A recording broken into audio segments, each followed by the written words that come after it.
vous faut pour voyager. Expedia.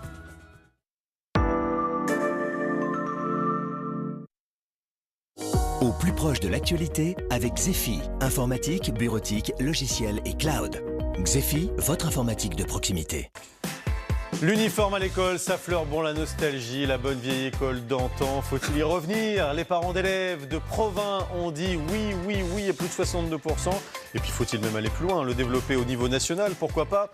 Roselyne Bachelot, elle le portait, elle, l'uniforme à l'école. Et oui, est-ce que c'est un bon souvenir? Elle va nous le dire dans quelques instants. Non, pas du tout. Natacha Polony n'a pas porté d'uniforme à l'école, sauf erreur de ma part. Si, la blouse. Si, la blouse, voilà. Est-ce que c'est un bon souvenir ou pas? Elle va nous le dire aussi, ainsi que nos républicains du jour que vous allez découvrir dans quelques instants. Vous n'hésitez pas à réagir sur Twitter, ça réagit déjà beaucoup. Alors participez au débat, hashtag République LCI et la page Facebook de l'émission La République, ça continue. Ouais, je retrouve mes photos de l'uniforme. Vive la République et vive la France. Vive la République et vive la France. Vive la République, vive la France. Et vive la République LCI. Et l'uniforme, Julien? Non, moi je l'avais pas quand j'étais à l'école. Mais j'étais dans une école de garçons et bon, voilà. Il paraît qu'on veut revenir à la non-mixité. On sent une frustration, hein. Ouais, un petit peu, c'est vrai. On en parlera tout à l'heure. Nos républicains du jour, qui sont-ils? Il y a d'abord Sarah El Haïry, députée Modem de Loire-Atlantique, membre de la Commission des Finances à l'Assemblée nationale. Bonjour, bienvenue. Bonjour. On est ravis de vous accueillir ici au sein de la République. Charles Becbédé, habitué de l'émission, président fondateur de Gravitation, conseiller municipal de Paris. Bonjour à vous, Charles. Et puis salut Pierre Jacquemin, rédacteur en chef de la revue Regard. On rappelle aussi votre livre, Ils ont tué la gauche. Elle n'a toujours pas ressuscité depuis, visiblement. Il y a 2 ans. Il y a un peu de boulot, ouais. Vous êtes cruel, là. Édition Fayard. Pierre, et on lit Regard, qui est très bien, et qui est consacré aux réfugiés. Absolument. Exactement, sujet évidemment d'actualité. Ouais. Faut-il revenir donc à l'uniforme à l'école? C'est ce qui va se passer à Provins. Les parents d'élèves ont voté pour un peu plus de 62%. Le maire avait organisé une consultation et à la rentrée, il va donc falloir porter un petit polo bleu avec la devise républicaine, un uniforme que nous présentent Pauline Rosenberg et Julien Roux. Voici la tenue qui apparaîtra dans les 6 écoles publiques de la ville de Provins après les prochaines vacances de la Toussaint. 4 polos, de 2 pulls, d'un sweat que vous voyez ici, ainsi que pour les écoliers de 2 pantalons et d'un bermuda, et pour les écolières de 2 pantalons et d'une jupe. Coût de ce trousseau de 10 pièces, 145 €, un budget conséquent pour les familles. J'étais d'accord pour cette mesure, 145 €, effectivement, ça me paraît cher. Mais la ville s'engage à aider les plus modestes. Le coût de l'uniforme sera divisé par 2 à partir du 2e enfant. Malgré certaines inquiétudes, les familles de la ville ont voté pour à 62%. Moi, je pense que c'est bien. Comme ça, il n'y a pas de différence entre les élèves. Ça aide les enfants à se responsabiliser, à se mettre dans la peau d'un élève. Les concernés, eux, font la grimace. Je trouve ça un peu ennuyeux, t'es obligé de mettre tous les jours le même habit. J'aime bien m'habiller comme je veux en fait. J'aime bien mon style, j'aimerais pas qu'on m'impose un uniforme. Le ministre de l'Éducation rassure, il ne s'agit pas de l'imposer à l'échelon national, mais de laisser le choix à la municipalité et aux parents. J'aime bien mon style, c'est génial. Quelques réactions sur Twitter d'ores et déjà. Il y a pas mal de gens qui réagissent. Oui, un uniforme pendant quelques années, dans les années 90. Ma fille était dans un collège en Martinique, elle en portait un, alors pourquoi pas. Ça l'a pas traumatisé. Oui, dans les dom-toms. Dans les dom-toms, il y a. Hein. Ouais. Qu'est-ce que c'est que cette idée rétrograde de l'ancien monde? Pourquoi pas le bonnet d'âne, les coups de règle sur les doigts? Oui, tiens, pourquoi pas. Bonne idée, les priorités sont à faire correspondre les formations avec les étudiants chaque année. Mettre au coin, oui, c'est une bonne idée. Ça, moi, on m'a mis une gomme dans la bouche, une gomme dans la bouche, c'est un enfer. C'était plus tard. Oui, c'était plus tard, c'est ça. Entièrement d'accord pour l'uniforme, ça mettra les enfants à égalité, j'espère, du respect, nous dit Nat Dumont. Et puis sentiment mélangé, chaque établissement devrait choisir, selon sa situation, la souplesse. Sarah El Haïry, bonne idée ou pas? Moi, sur le principe, j'aime bien l'idée de l'uniforme parce que ça permet de mettre les enfants plutôt dans une situation d'égalité. On essaie de réduire un maximum cet effet, la loi des marques qui crée des discriminations à l'école. Ouais. Après, dans la méthodologie, même si mon cœur l'emporte plutôt l'emporte pour l'uniforme, je pense que chaque école, chaque ville doit doit plutôt avoir ce débat et que ce soit des décisions avec les acteurs de l'éducation sur chaque territoire. Donc les parents, les enseignants, le maire. Donc moi je suis hyper contente de cette initiative du maire de Provins, parce que ça prouve bien que quand on demande aux parents, eh bien ça peut se faire. Donc disons que ça sonne plutôt de manière agréable à mon oreille. 62%, c'est pas le plébiscite non plus. Charles Becbédé. Une belle Attendez, c'était oui les parents d'élèves. Oui. J'avais cru comprendre que c'était les enfants. Ah non, les parents, d'accord, ce serait 125% de non, je pense.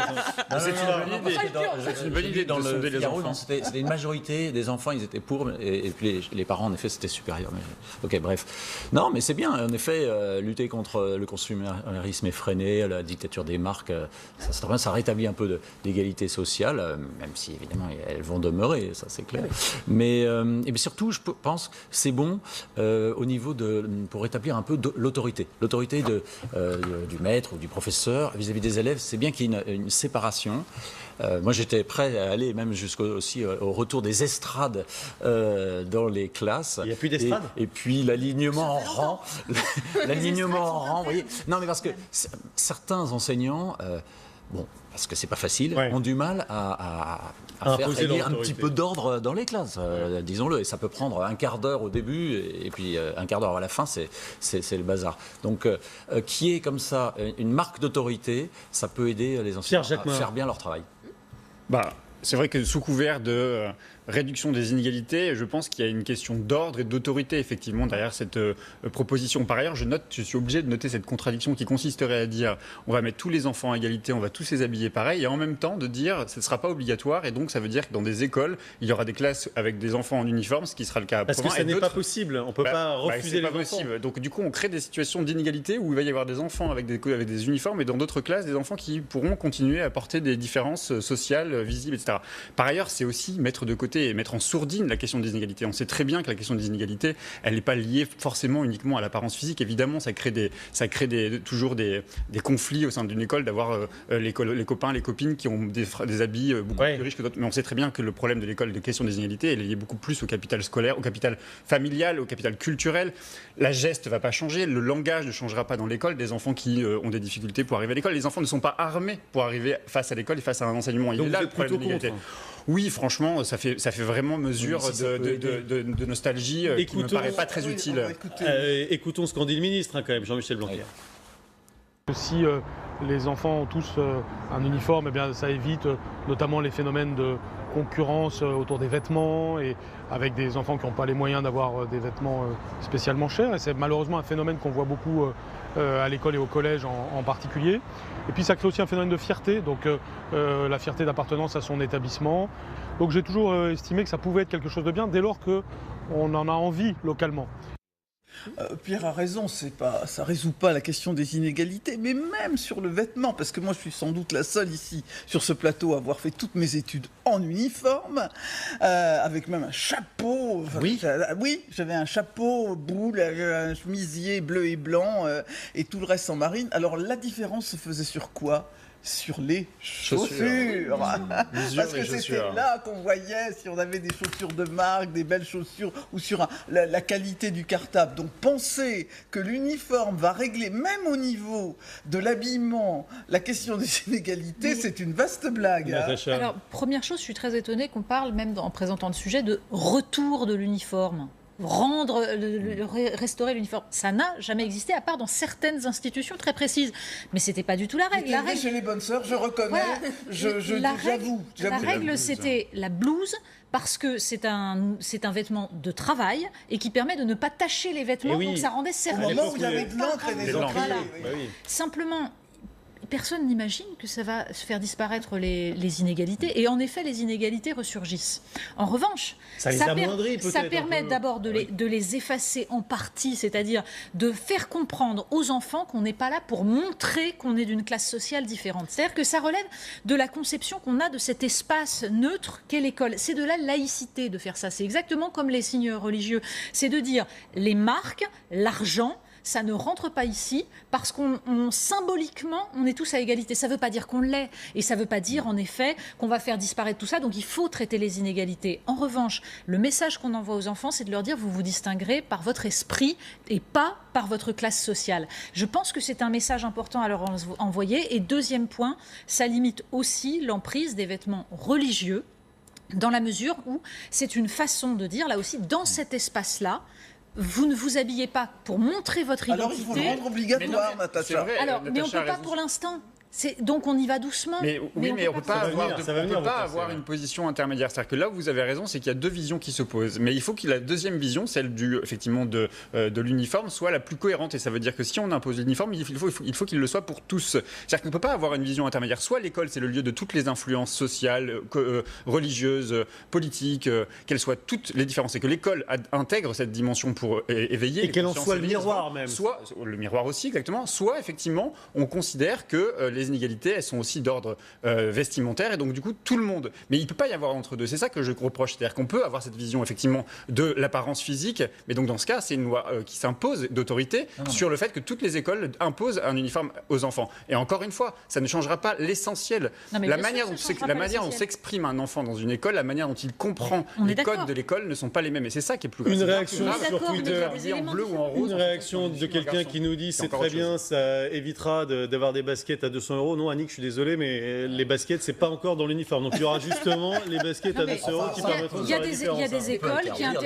Il y a des écoles qui interdisent les baskets en expliquant que chaque vêtement a un rôle, qu'un jogging, des baskets, c'est fait pour faire du sport et que quand on n'est pas dans une situation de sport, on met une chaussure de ville. Il faut dire ça aux rappeurs. Hein. Voilà, oui, mais là aussi, expliquer à des enfants que chaque vêtement a un rôle qui relève d'une fonction ou qui relève d'un rôle social, c'est aussi une éducation. Puisqu'on parle de coût, ça coûte quand même 145 € le trousseau Charles Bec-Bédé. C'est un petit problème. Hein. Avec donc à Provins, visiblement 50% qui serait pris en compte. Pour le deuxième. Oui, à partir du deuxième enfant. La prise en charge par le CCAS des familles modestes. Mais regardez aussi l'esprit de corps que ça crée à Sourdin, par exemple, qui est près de Provins d'ailleurs. C'est ce fameux internat qui est un succès phénoménal. Donc avec des élèves qui viennent de tous les départements de la région parisienne, souvent des zones en difficulté.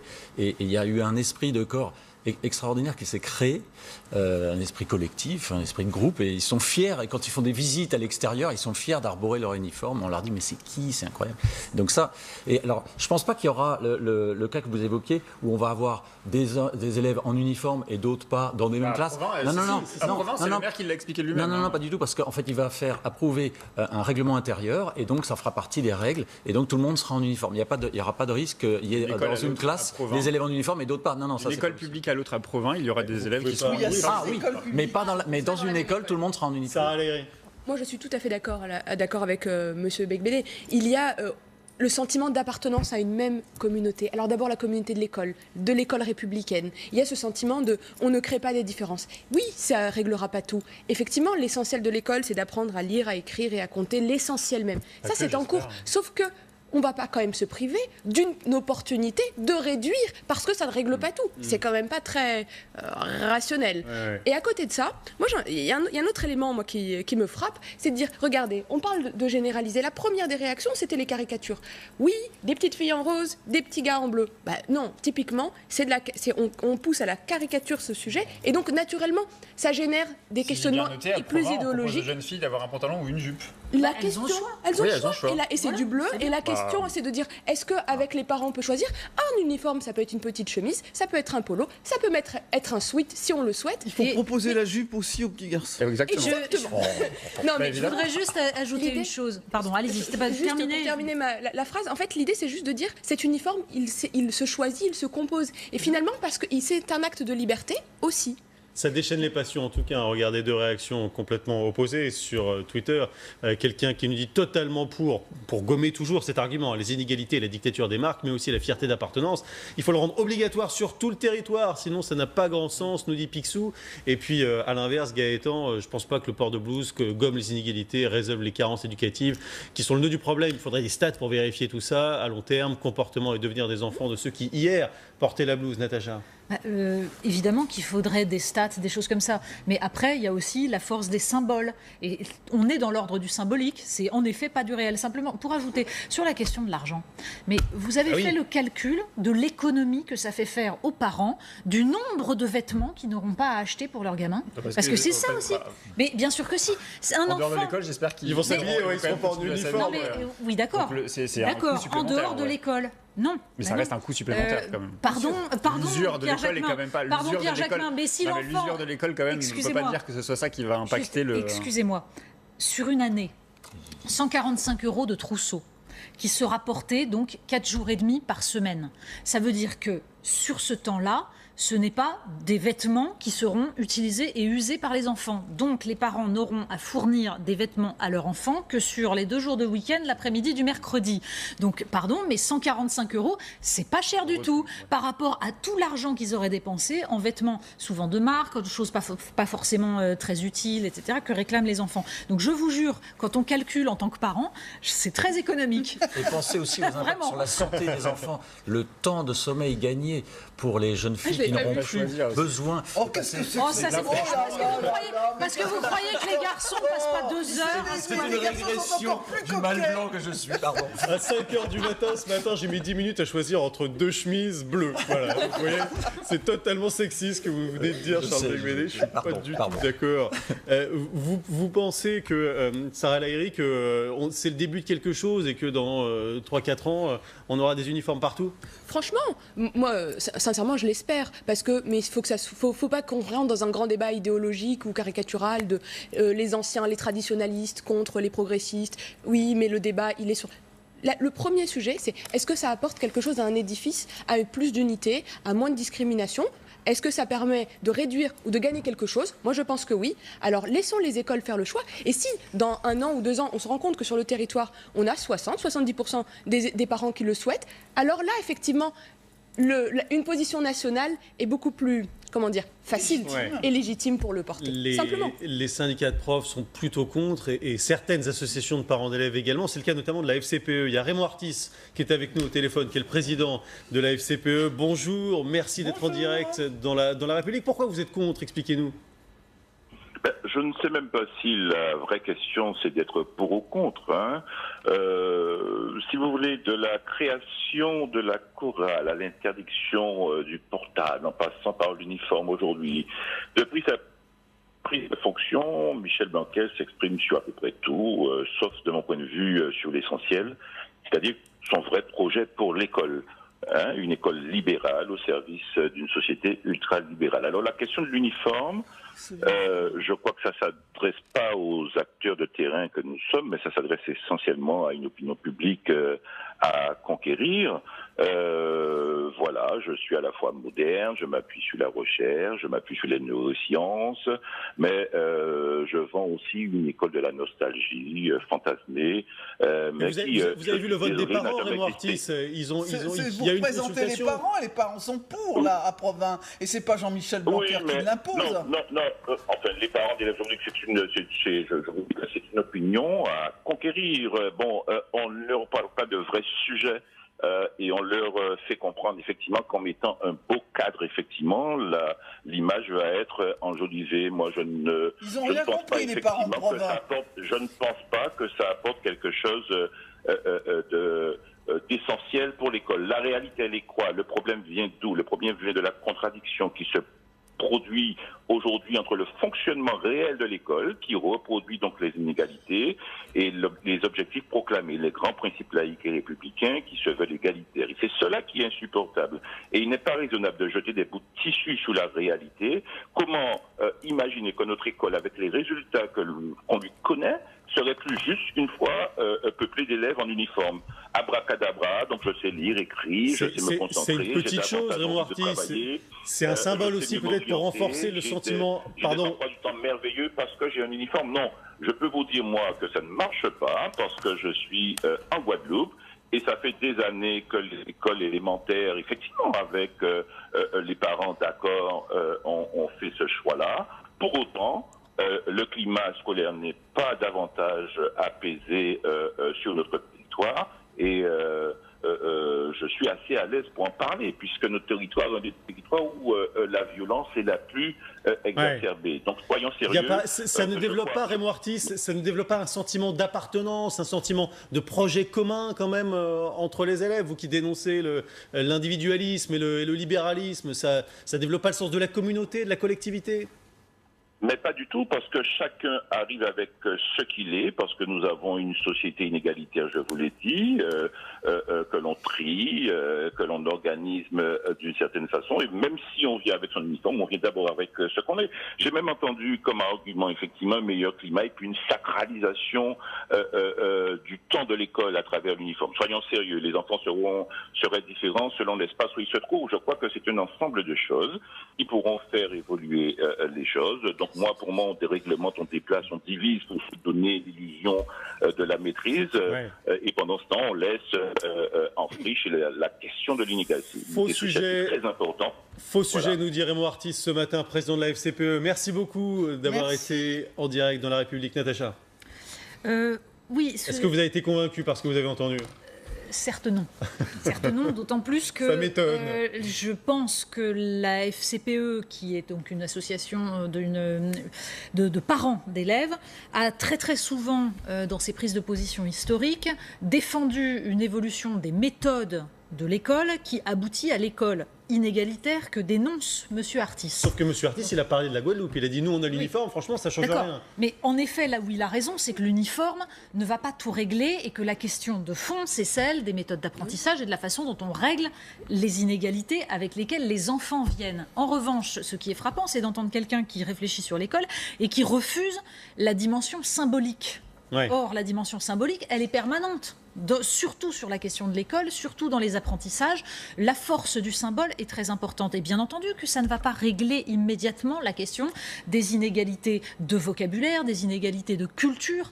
Mais enfin, d'abord, l'école, justement, ne les règle pas, ne les règle plus, encore moins bien qu'elle ne le faisait avant, quand elle était structurellement inégalitaire, c'est-à-dire quand on orientait les enfants de pauvres vers des études courtes. Donc maintenant, on est censé avoir réglé ça, et on est encore plus inégalitaire parce que les méthodes sont mauvaises. Donc, la question de l'uniforme, c'est autre chose, mais en revanche, c'est pas. Là, on voyait bien un discours politique. C'est un discours politique de combat où il s'agit de montrer que les politiques menées ne sont pas les bonnes. On peut débattre de la question du libéralisme sous-jacent dans ce gouvernement en général, éventuellement dans la vision de Jean-Michel Blanquer. Il y aurait des choses à dire, mais pas comme ça et pas sur l'uniforme. Oui, non, mais là, on est dans la posture idéologique d'un dirigeant d'un syndicat. Est-il vraiment représentatif des parents d'élèves? Bon, ça c'est. Il est président de la FCPE, association de parents d'élèves, on peut tout remettre en cause, mais enfin, et puis en plus, encore une fois, il a l'exemple sous les yeux de la Guadeloupe, donc peut-être qu'il sait un peu de quoi il parle. Ces associations de parents d'élèves ont une gouvernance très étrange, parce que quand on est parent d'élèves, on n'a absolument aucun pouvoir, aucun droit de vote sur les différentes strates. Mais bon, de toute façon, c'est pas le débat. Ce que je voudrais revenir aux élèves. Comment on fait pour mieux transmettre les connaissances? Et moi, j'insiste sur le volet, il n'y a pas que le vêtement, il y a ce côté, cette règle, cette discipline, cette autorité qu'on va un peu rétablir et qui permet la concentration lors de la transmission des connaissances. Et je pense que c'est ça qui va réduire les inégalités. Une réaction un peu critique et également de quelqu'un qui se demande tout simplement en quoi ça va améliorer les résultats des écoliers en maths, en orthographe, en français, vision toujours archaïque de Blanquer sur l'éducation. Pierre Jacquemin, c'est votre sentiment? C'est pas Blanquer, toutes les études. C'est archaïque, là aussi, on est dans l'idéologie. Il l'a un peu encouragé. Oui, mais le problème, c'est que justement, on ne règle pas le problème qui est le problème central, qui est le problème des inégalités scolaires. Toutes les études monde, et notamment les études PISA, mais en tout cas en France particulièrement, les inégalités entre les enfants issus de milieux favorisés et les enfants issus de milieux favorisés, les rapports sont accablants. C'est-à-dire que les inégalités sont croissantes. Oui, donc le problème, amener certains à repenser. Le problème,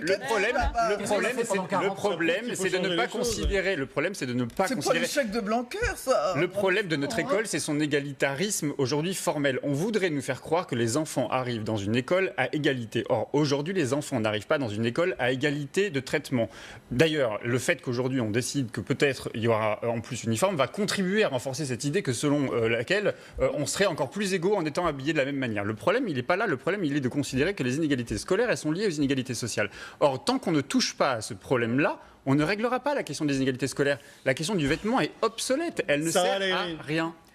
Sur le concept et sur le principe qu'il y a des inégalités entre les enfants, on est d'accord, mais on ne va pas quand même se priver de réduire potentiellement une inégalité supplémentaire. Vous dissimulez les inégalités sociales à travers un vêtement. Absolument pas. Ça permet de... Alors, pourquoi les cacher? Pourquoi les cacher? Pourquoi les cacher? Pourquoi ne pas intégrer la dimension des inégalités sociales? Pour lutter contre les inégalités sociales, il faut permettre aux enfants de s'élever. En même temps, pardon, on ne vous comprend plus. Charles, pour lutter contre les inégalités sociales, le seul moyen, c'est de permettre aux enfants de s'élever. Bien sûr. On ne peut pas. C'est pas en cachant l'apparence physique les inégalités sociales autrement. Pierre Jacquemin, il y a un problème de perspective. Vous nous dites à raison que les études PISA prouvent que nous avons l'école la plus inégalitaire de tous les pays de l'OCDE. C'est-à-dire que chez nous, et c'est un véritable scandale, les inégalités sociales ne sont absolument pas compensées par l'école. Au contraire, elles sont parfois amplifiées, c'est-à-dire qu'on creuse l'écart. Bon, ça n'était pas vrai il y a encore quelques années, c'est-à-dire que ça empire. À l'époque ce où il y avait la phénomène-là. blouse. Non, mais c'est pas une question de blouse. C'est pas une question de blouse.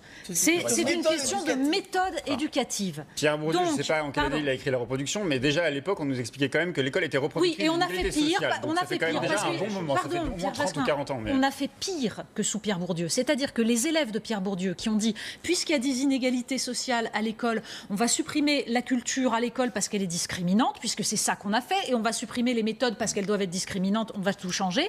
Eh bien, ceux-là ont réussi à faire encore pire que sous Bourdieu. Et c'est ça le problème. Bien sûr, ce sont les épigones de Pierre Bourdieu, les élèves de Pierre Bourdieu, qui ont transformé l'école et qui en ont fait l'échec d'aujourd'hui. Alors, la question de la blouse ne changera pas grand-chose. Mais en revanche, venir reprocher à l'école d'aujourd'hui son inégalité, alors que les méthodes qu'on a prônées depuis des années ont provoqué cette inégalité, ça pose un problème. Dans la continuité de ce que vient de dire Natacha Polony, c'est exactement ça. L'idée, elle est très simple. Testons, essayons. Aujourd'hui, j'ai entendu un discours politique pendant l'interview. J'ai entendu une remise en question du programme, des propositions. Le président a même parlé de la proposition de loi d'interdire le téléphone à l'école et au collège. Je ne vois absolument pas le rapport avec l'uniforme, alors que tout ça mène à quoi? Effectivement, un retour d'une certaine autorité dans l'école, permettre de régler, ou en tout cas de tenter d'essayer d'atténuer, de réduire et de lutter contre les inégalités, les unes après les autres. Effectivement, l'essentiel est de venir permettre à chacun de s'élever, de revenir à l'essentiel, sortir de l'école plutôt armé, mais tout ça, ça s'accompagne. Donc moi je dis, ne faisons pas l'économie de tester. Regardez ce qui s'est passé sur l'expression orale. Un certain nombre d'enseignants ont dit « Ah non, non, non, non, non, il ne faut surtout pas faire une éducation à l'expression orale parce que ce sera discriminant. Les élèves des classes modestes ont moins de dons à l'expression orale, donc il faut surtout ne pas en faire. » Sauf que quand ils seront dans le boulot et qu'ils auront à plaider leur cause dans un entretien d'embauche, ils auront besoin de l'expression orale. Donc on crée, non seulement on renforce les inégalités, mais on les renforce à long terme. Et je trouve que le débat sur l'expression orale a été vraiment la caricature de ce que vous dénoncez, Natacha. Vous avez raison. Et le pire, Roselyne, c'est qu'il y a eu une période où on disait ne faisons pas d'oral parce que ça discrimine les enfants défavorisés. Et puis il y a eu la période où on disait il faut faire de l'oral parce qu'au contraire, ils sont très forts alors qu'ils sont moins forts à l'écrit. Donc à chaque fois, on discrimine sur les enseignements au lieu d'essayer de donner à chacun les mêmes armes. Mais simplement, je voulais juste dire une petite chose, c'est que je ne crois pas que le problème de l'uniforme soit de supprimer ou de limiter les inégalités. Je crois que c'est surtout l'objectif, c'est d'expliquer que le consumérisme n'a pas sa place dans l'école. C'est-à-dire que le lieu de l'école est un lieu d'apprentissage, c'est pas un lieu d'expression de soi par les marques. Plusieurs réactions sur Twitter. On va regarder ce que nous disent les téléspectateurs. Ne serait-ce pas plutôt le respect, l'écoute et l'autorité des profs, plutôt que celle des élèves, qu'il faudrait rendre obligatoire à l'école? Pas complètement faux, hein, ce que dit Eric. La prime, alors, sur l'argument économique, la prime de la rentrée scolaire est 387 € par enfant l'année dernière. Donc un uniforme à 145, ça ne devrait pas poser beaucoup de problèmes. Il y a d'autres choses à payer quand même, hein. Enfin, la rentrée scolaire, il y a aussi les cahiers, etc. Bon bref, j'ai jamais compris comment un pays aussi égalitariste que la France refuse l'uniforme, alors que le Royaume-Uni, ça c'est pas faux, hein, ultra-libéral l'impose. Un bon argument, l'uniforme favorise l'esprit de groupe au détriment de l'individualisme, nous dit Sierra Delta. C'est incontestablement vrai, Pierre Jacquemin. On l'observe au Royaume-Uni, il y a l'uniforme, alors que... Et dans beaucoup d'autres pays. Hein. Et dans beaucoup d'autres pays, mais alors que le Royaume-Uni est souvent présenté comme une espèce d'anti-modèle français, où en France c'est l'intégration, alors que là-bas ce sera plutôt communautariste et multiculturaliste. Il y a un antagonisme là-dedans ou pas? Je sais pas, mais c'est compliqué, j'ai pas les éléments de comparaison là comme ça tout de suite, mais quand même, juste sur la question des inégalités, encore une fois, j'entendais ce que disait Natacha Polony il y a quelques secondes. Quand même, oui, sans doute que les évolutions des méthodes d'enseignement n'ont pas été les meilleures du monde compte tenu des résultats que l'on a aujourd'hui. Je ne crois pas que ce soit aux théoriciens de la pensée éducative qu'il faut imputer cela. Quand on voit aujourd'hui la question du contournement scolaire des parents, quand on voit aujourd'hui la question des ghettos, des cités scolaires qui se créent... Je finis, Natacha. Non, mais bien sûr, ça existe dans d'autres écoles. Non, mais sans doute. Sauf qu'en France, on le voit d'ailleurs, il y a des associations dans le sud de la France, je crois, c'est à Montpellier, il y a des associations de femmes qui se sont mobilisées pour que dans leurs écoles, il n'y ait pas que des Noirs et des Arabes, comme elles le disaient et elles ont raison. Sauf qu'aujourd'hui, il est là le problème. C'est pas tant la question des méthodes d'enseignement que la question de la concentration de la misère et de la pauvreté, qu'elle soit culturelle, sociale, intellectuelle aussi dans les écoles, et de l'enseignement. On en a parlé déjà ici dans cette émission, mais la question aussi de la revalorisation des métiers de l'enseignement. Quand on met des enseignants qui sont des jeunes enseignants dans les quartiers les plus difficiles, on ne crée pas les conditions d'émancipation de ces élèves-là. Est-ce que Pierre Jacquemin, l'uniforme ne gomme pas aussi un peu ces différences-là Comment quand vous parlez des Noirs et des Arabes, est-ce que l'uniforme, ça ne gomme pas aussi un peu ces différences-là et on finit par ne pas voir des Noirs, des Arabes ou des Blancs? Mais le problème, il n'est pas qu'il y ait des Noirs et des Arabes. Le problème, c'est pas la question d'origine. La question, c'est la question sociale. Elle est éminemment sociale, la problématique. Quand on concentre la raison numéro 1 des inégalités scolaires, c'est la question sociale. Donc tant qu'on ne règle pas la question sociale, elle peut être n'importe où. Si on concentre la misère sociale, elle ne favorise pas l'émancipation des plus jeunes. Pardon Pierre Jacquemin, mais quand vous exprimez les choses dans ce sens-là, vous dites la raison première des inégalités scolaires, ce sont les inégalités sociales. Oui, non mais je sais très bien. Oui, il y a beaucoup de sociologues aussi qui disent beaucoup de bêtises sur l'école. Il y en a beaucoup. Mais ça il y a débat. Quand même. Mais simplement, oui, sauf que ça ne doit pas devenir l'idée que c'est une fatalité. C'est-à-dire que j'ai entendu trop souvent... Non, ça veut dire que l'école doit le prendre en compte. J'ai entendu trop souvent des gens qui, au nom de cette idée-là, disaient que fatalement... Les jeunes de milieux défavorisés allaient échouer à l'école. Or non. Pourquoi ? Parce que quand on regarde certaines études, ce qui détermine la réussite d'un enfant, c'est pas tellement, par exemple, la possibilité des parents de les aider à faire leurs devoirs ou quoi. C'est l'image que les parents ont de l'école. C'est pas seulement une question sociale, puisque vous en avez qui vont réussir dans une même classe sociale et d'autres qui vont échouer. C'est vrai, mais je termine juste pour répondre à cet argument, c'est aussi une question de mixité, parce qu'un enfant qui a des bons résultats scolaires, issu d'un milieu favorisé, qui va aider un jeune enfant dans la même classe, issu d'une catégorie sociale inférieure, ça va favoriser et l'enfant supérieur et l'enfant avec... Non, donc il faut continuer à créer les conditions de la mixité et cesser ces pratiques de contournement des parents qui font que les enfants des classes favorisées vont toujours dans les écoles où il y a les meilleurs enseignants. Dans ce fameux internat dont je parlais tout à l'heure à Sourdin, 98% de réussite au bac et il n'y a pas beaucoup de mixité. Mais c'est parce que ce sont des nouvelles méthodes. On sort justement de ces 40 années qu'on vient de connaître de pédagogisme, de mettre l'enfant au centre, toutes ces conneries. Et on transmet la culture et ça marche. Donc moi je pense que c'est comme ça qu'on va pouvoir permettre aux enfants de s'élever et de réussir. Juste, je vous cite une étude, vous citiez l'enquête PISA, il y a une enquête sur la lecture, l'enquête Pearls, sur les performances en lecture de 50 pays de l'OCDE. Eh bien, il n'y a que 2 pays où les performances ont chuté depuis 2000, c'est la France et la Belgique francophone. Voilà. C'est dramatique. On est toujours dans les bons classements.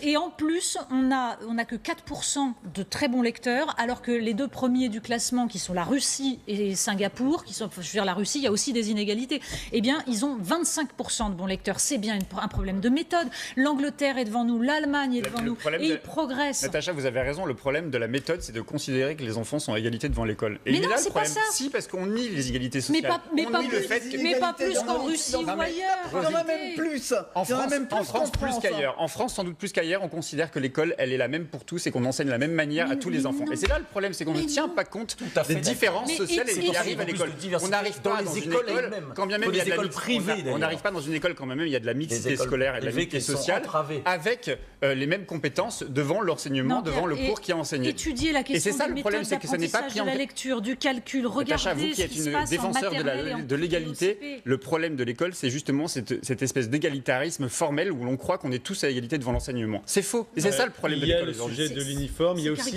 le sujet de la mixité, figurez-vous, qui revient aussi sur le devant de la scène, qui est de nouveau questionné. La mixité, non pas sociale, mais la mixité entre les garçons et les filles. Aujourd'hui, c'est évidemment très largement la norme dans les écoles françaises, mais ça pourrait aussi changer. Il y a un retour de balancier auquel on assiste. Il y a de plus en plus de gens qui demandent le retour à la non-mixité. On va revenir en 1990 avec ces images d'une d'une institution scolaire, une institution publique un petit peu particulière, puisqu'il s'agit de la Légion.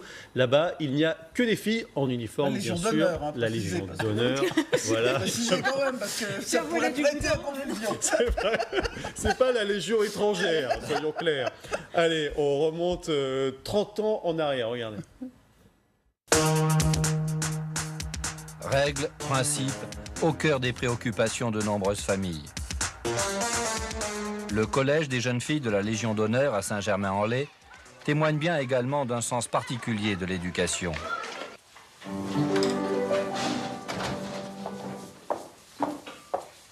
Bonjour messieurs. Bonjour mesdemoiselles. Asseyez-vous vite. Mais le fait d'avoir un uniforme, de faire la révérence aussi, ça ne paraît pas un peu de l'ancien temps? Ben, c'est des rites, comme recevoir des Oscars quand on a fait quelque chose de bien. C'est un rite, et alors je vois pas pourquoi on ne continuerait pas. Donc ça veut dire, toi, tu es pour les rites et pour la tradition, tu es d'accord avec ça? La tradition, mais ça dépend laquelle tradition. Celle-là, je trouve qu'elle est bien, il n'y a pas de raison que ça s'arrête. Les traditions, ça fait pas très moderne. Et pourquoi est-ce que tout doit être moderne? Quand on a des meubles du Moyen-Âge ou des choses comme ça qui sont jolies, on va pas les mettre à la poubelle sous prétexte qu'ils sont modernes, qu'ils sont pas modernes. Oui, c'est vrai. Jusqu'à la révérence, c'est vrai. Hein. Sarah Lahiri, il faut revenir à la non-mixité comme ça. Peut-être pas aller jusqu'à la révérence tous les matins, mais bon. Moi, je dis... Ouvrons les débats, pourquoi pas.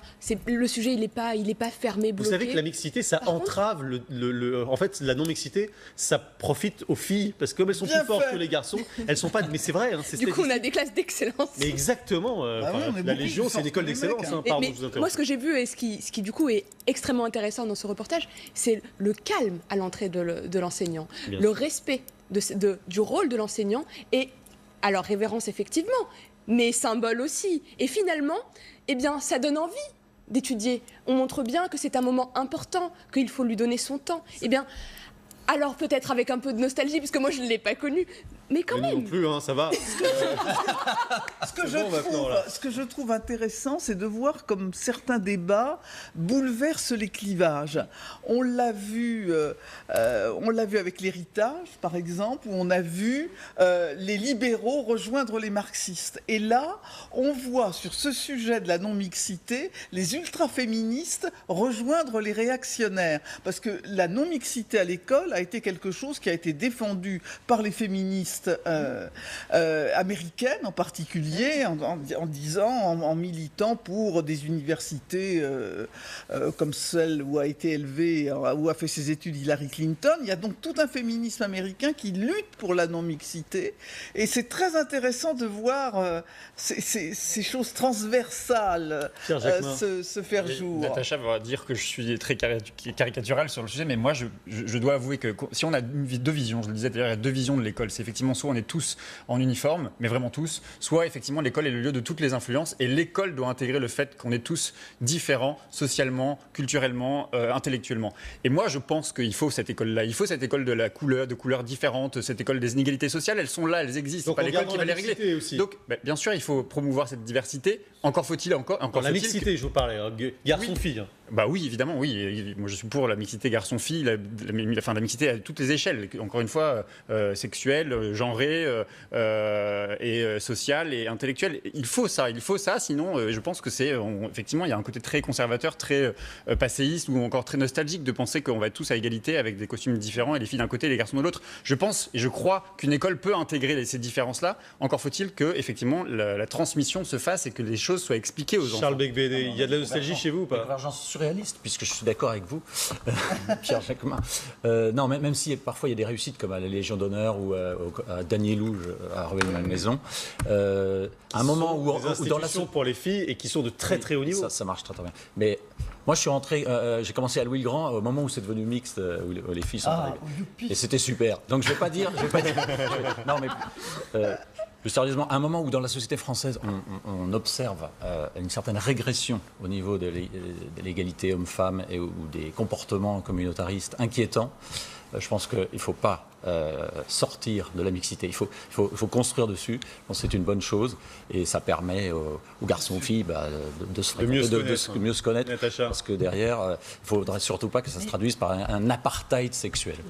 Roselyne faisait remarquer à juste titre que les féministes américaines sont en pointe sur ce sujet-là et ce n'est pas un hasard si ça vient en France aujourd'hui. C'est parce que l'influence du féminisme américain est en train de se faire sentir.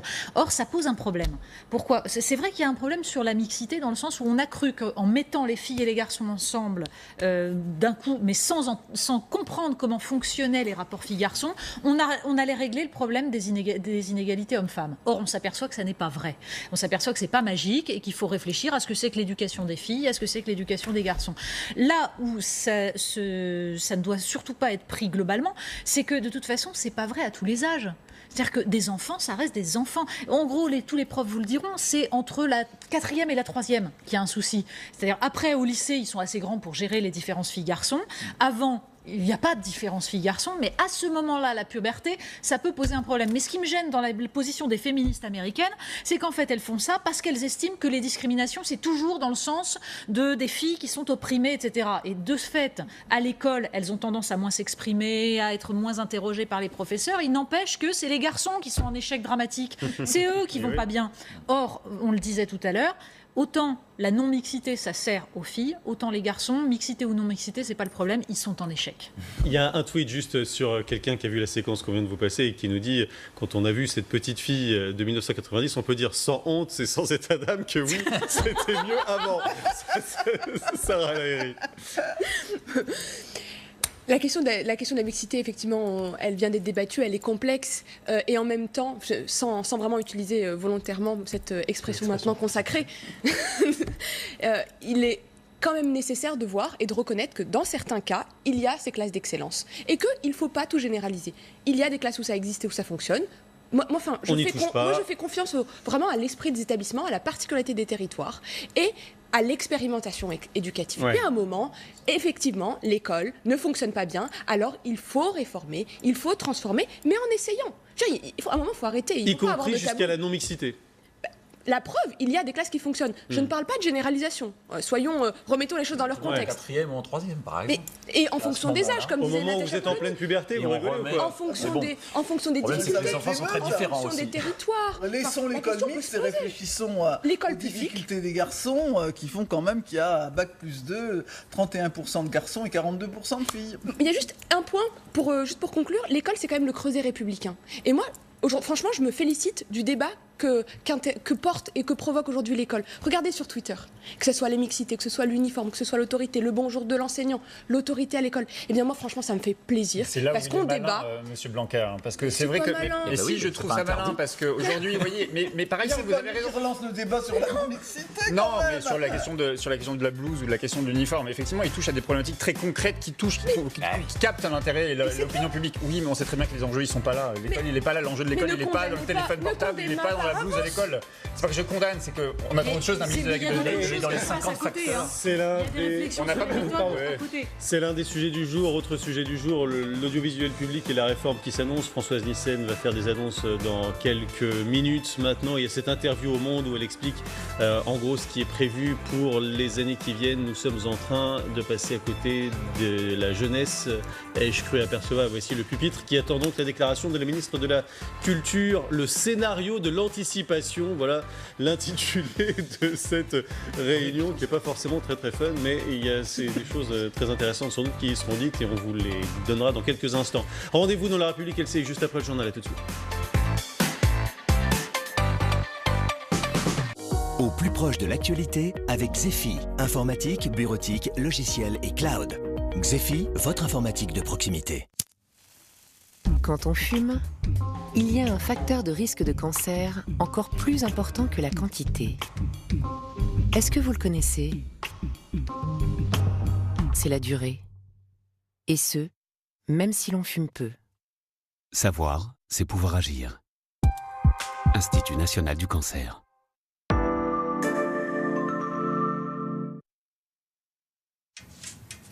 Vous êtes un peu dépassé ? Nouveau Tropicana Essentiel Antioxydant. Un jus délicieux, riche en vitamine C pour un effet antioxydant. Tropicana Essentiel. Est-ce que tester une semaine gratuite, ça vous a aidé à vous lancer? Oui, carrément. J'avais rien à perdre, juste mes kilos. Je me suis dit, j'ai plus aucune excuse. Si ça marche, c'est top. Si ça marche pas, tant pis, on l'a pas payé, c'est gratuit. Tester une semaine, c'est gratuit. 7 petits déjeuners, 7 déjeuners, 7 dîners, gratuits. Et vous perdrez 2 kilos la semaine prochaine. Appelez le 0800 106 106. 0800 106 106. Ou rendez-vous sur comgem.fr. comgem.fr.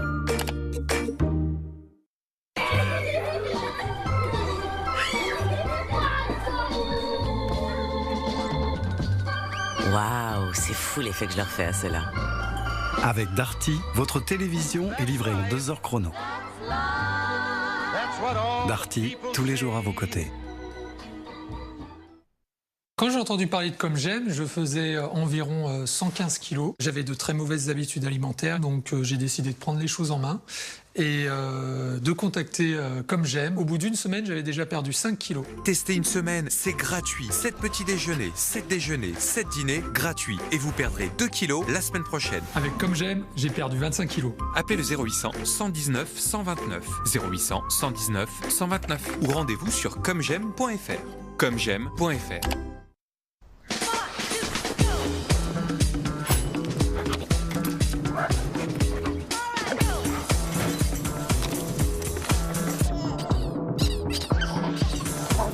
Votre chien aussi a des mains, et elles doivent rester propres. Pédigré Dentastix vous aide à maintenir ses dents et gencives en bonne santé chaque jour. Ah, mira, por ahí atrás.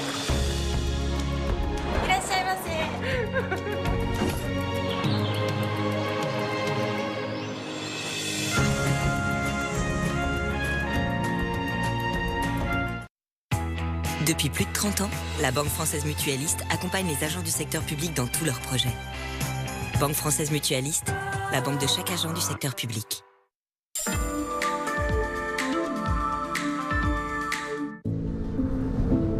Jimbaitai, faire corps. Voiture et conducteur ne font plus qu'un. Mazda CX-5. Jimbaitai, drive together.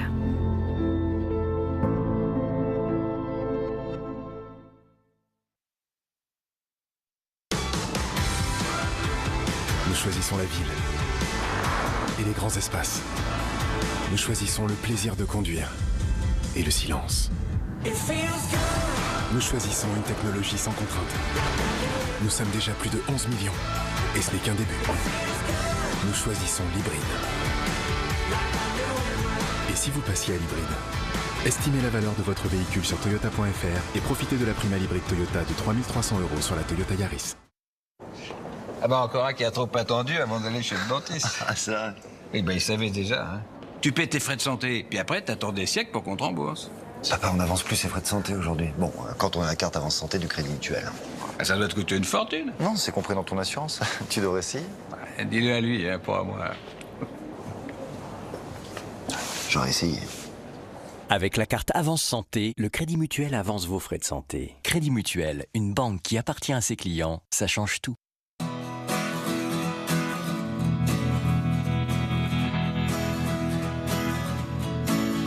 Votre entreprise est unique. Faites-en la promotion avec les solutions marketing de Vistaprint. 500 cartes de visite standard à partir de 12,99 € seulement en entrant le code TV500 sur vistaprint.fr.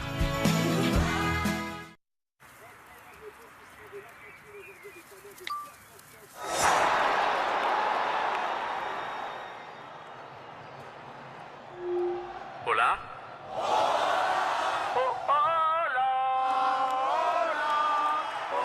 Encore plus dans le match avec Parion Sport.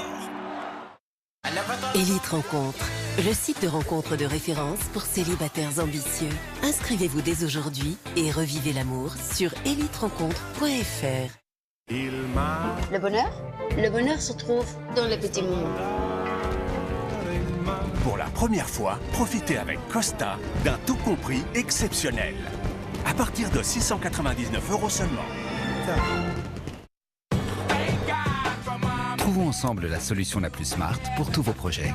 Jusqu'au 27 juin, découvrez les Smart Days Sofinco et profitez du prêt perso à partir de 1,70%. Découvrez toutes nos offres smart au 3005 ou sur sofinco.fr. Sofinco, Smart Money, Smart Life. Depuis plus de 30 ans, la Banque Française Mutualiste accompagne les agents du secteur public dans tous leurs projets. Banque Française Mutualiste, la banque de chaque agent du secteur public. Quand papa est parti, maman pleurait tout le temps. Je devais l'aider à la maison. Je manquais régulièrement l'école. Je n'avais pas d'amis. On se moquait de moi. Devenez l'ange gardien d'un enfant comme Anaïs en nous aidant à l'accueillir dans l'un des internats Apprentis d'Auteuil.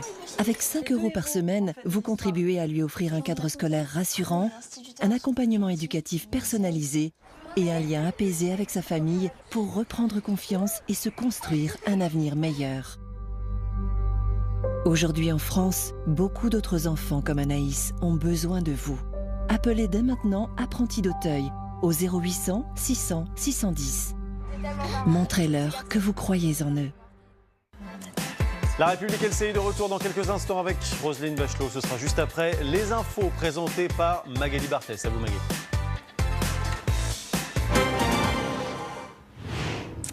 La chaîne de télévision France 4 ne sera plus diffusée sur la TNT. Voici la première annonce du gouvernement qui va présenter d'ici un instant sa réforme de l'audiovisuel public. On attend la conférence de presse de Françoise Nyssen, la ministre de la Culture. On va tout de suite rejoindre Lucas Zajdela qui est au ministère justement de la Culture. Lucas, quelles sont les annonces qui sont attendues? Est-ce qu'on a davantage de détails?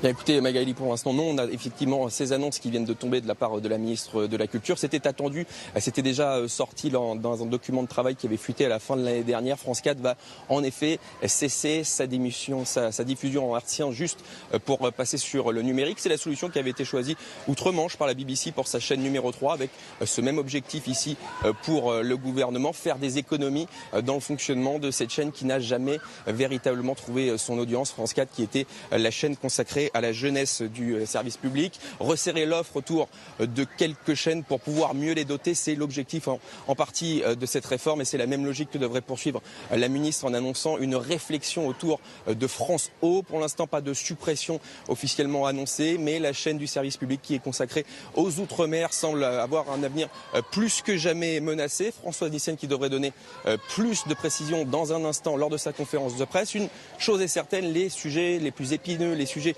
qui fâchent ne devraient pas être abordés aujourd'hui, notamment l'épineuse question des économies de fonctionnement pour la télévision publique. On parle de 250 millions à 500 millions d'euros d'économies d'ici la fin du quinquennat. Autre sujet qui fâche, celui de la refonte de la redevance audiovisuelle. Deux sujets qui devraient plutôt être abordés dans une loi que la ministre nous promet d'ici 2019. Et on continue bien sûr de suivre tout ça avec vous, Lucas. Merci et merci à Alain Durand et Aliénor Adré qui vous accompagnent. Cette réforme, on y revient dans la République LCI à suivre. Attention aux orages, ce n'est pas fini. Un nouvel épisode orageux avec de fortes pluies arrive et va traverser le pays. Météo France place, vous le voyez, 16 départements en vigilance. La Bretagne, la Sarthe, la Mayenne et l'Est aussi du pays. Hier, c'est Morlaix, dans le Finistère, qui a été frappé de plein fouet. L'eau s'est retirée ce matin, mais il faut maintenant nettoyer la boue qui recouvre la chaussée jusqu'aux façades des immeubles. Il est tombé hier en 3 heures l'équivalent de 2 mois de pluie. Beaucoup de commerces ont été inondés en quelques minutes, comme cette auto-école.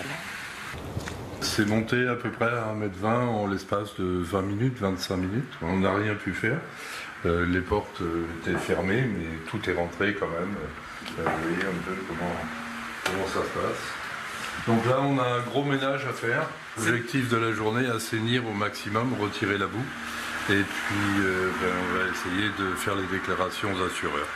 Pour ouvrir l'établissement, je pense qu'il va nous falloir 4-5 jours. 4-5 jours 4-5 jours avant que tout soit propre, tout soit net pour pouvoir accueillir nos élèves.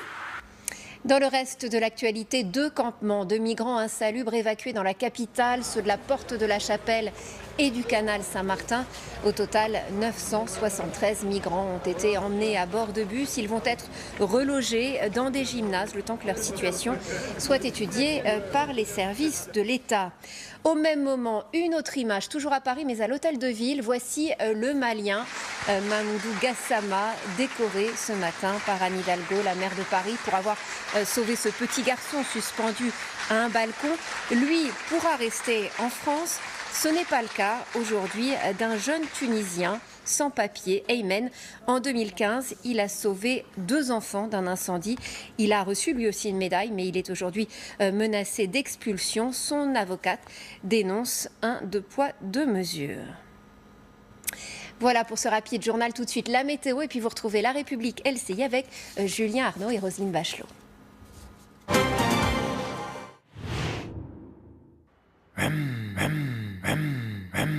La météo avec Start étudiant entrepreneur CIC. Un prêt pour faciliter ses premières démarches.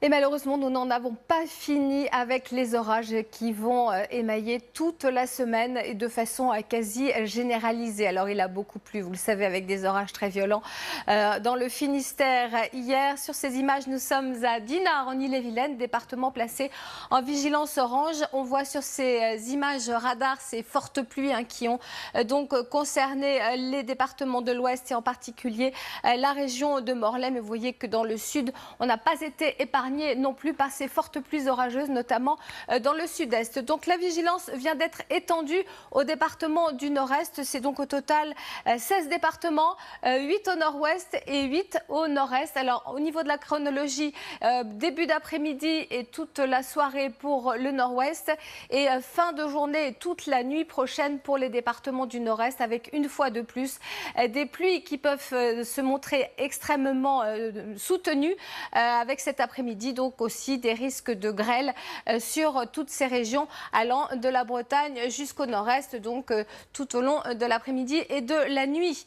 Le risque orageux concerne, vous le voyez, la majeure partie du pays. On sera sans doute plus à l'abri sur la côte aquitaine, mais aussi en Languedoc-Roussillon et sur l'extrême nord du pays, avec des températures qui ne bougent pas beaucoup et qui varieront cet après-midi entre les 19 degrés de Tarbes et les 29 degrés de Strasbourg, en passant par 26 degrés à Paris. Alors la tendance orageuse va nous emmener tout au long de la semaine, avec demain un nouvel axe orageux qui concernera les régions du sud-ouest et toujours une petite moitié nord, à l'exception des régions situées au nord de la Seine. Et puis mercredi, amélioration dans le sud-ouest, mais risque généralisé, sauf sur la frange méditerranéenne et sur les Hauts-de-France. Voilà, tout de suite, vous retrouvez Julien Arnaud. Avec Start étudiant entrepreneur CIC, construisons dans un monde qui bouge. Ils font l'actualité ou ils pensent l'actualité. Ils sont ministres, dirigeants politiques ou syndicaux, intellectuels, français ou étrangers. Et ils sont tous les soirs à 19h30 sur LCI. Retrouvez-nous avec Fabien Amias pour la grande interview, sans détour et en images, LCI 19h30. Retrouvez toutes vos infos sur l'appli LCI. Au plus proche de l'actualité avec Xefi, informatique, bureautique, logiciel et cloud. Xefi, votre informatique de proximité.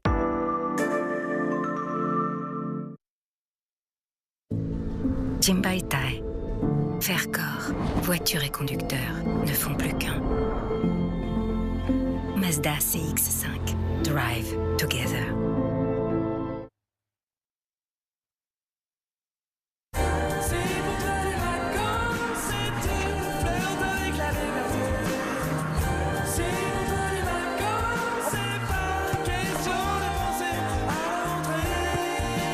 Cet été, partagez la joie du sport.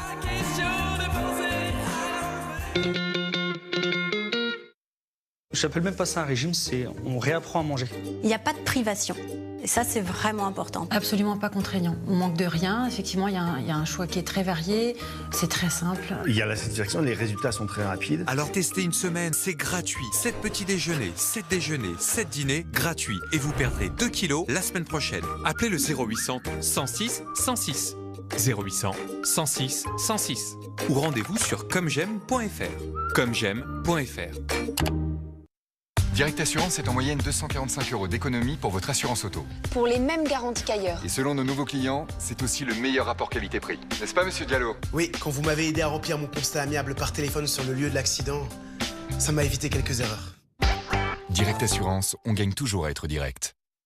Quand j'ai entendu parler de Comme J'aime, je faisais environ 115 kilos. J'avais de très mauvaises habitudes alimentaires, donc j'ai décidé de prendre les choses en main et de contacter Comme J'aime. Au bout d'une semaine, j'avais déjà perdu 5 kilos. Testez une semaine, c'est gratuit. 7 petits déjeuners, 7 déjeuners, 7 dîners, gratuits. Et vous perdrez 2 kilos la semaine prochaine. Avec Comme J'aime, j'ai perdu 25 kilos. Appelez le 0800 119 129. 0800 119 129. Ou rendez-vous sur commej'aime.fr. commej'aime.fr. Ah bah encore un qui a trop attendu avant d'aller chez le dentiste. Ah ça. Oui bah il savait déjà. Hein. Tu paies tes frais de santé, puis après t'attends des siècles pour qu'on te rembourse. Papa, on n'avance plus ses frais de santé aujourd'hui. Bon, quand on a la carte avance santé du Crédit Mutuel. Ça doit te coûter une fortune. Non, c'est compris dans ton assurance. Tu devrais essayer. Dis-le à lui, hein, pas à moi. J'aurais essayé. Avec la carte Avance Santé, le Crédit Mutuel avance vos frais de santé. Crédit Mutuel, une banque qui appartient à ses clients, ça change tout. Là, vous me voyez, je suis en forme. Malheureusement, ce n'est pas toujours le cas. Dans ces périodes, regardez à quoi ressemblent mes journées. Heureusement, une cure de Beroca peut vous aider à retrouver toute votre vivacité physique et mentale. Dans les périodes de fatigue, la formule unique de Beroca à l'efficacité cliniquement démontrée vous aide à revenir au meilleur de vous-même. Beroca traite notamment la fatigue passagère, médicament pas avant 15 ans. Bayer. Vous êtes un peu fatigué? Nouveau Tropicana Essentiel Vitalité. Des fruits et légumes et du magnésium qui aide à réduire la fatigue. Tropicana Essentiel. 7up présente Lemon Lemon, la citronnade qui pétille. Du citron, des fines bulles, pour un goût délicieusement rafraîchissant. Avec 50% de sucre en moins. Lemon Lemon, la citronnade qui pétille par 7up.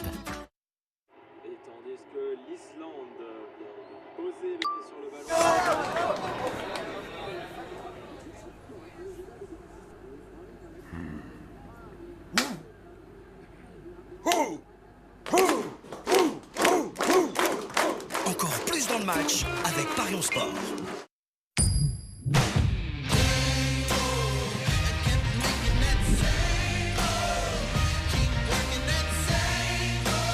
Azzaro Wanted.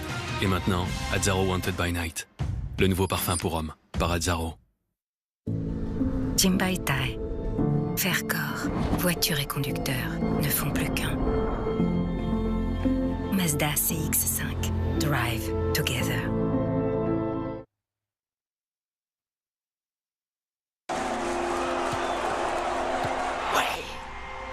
Montre-moi les résultats de football d'aujourd'hui.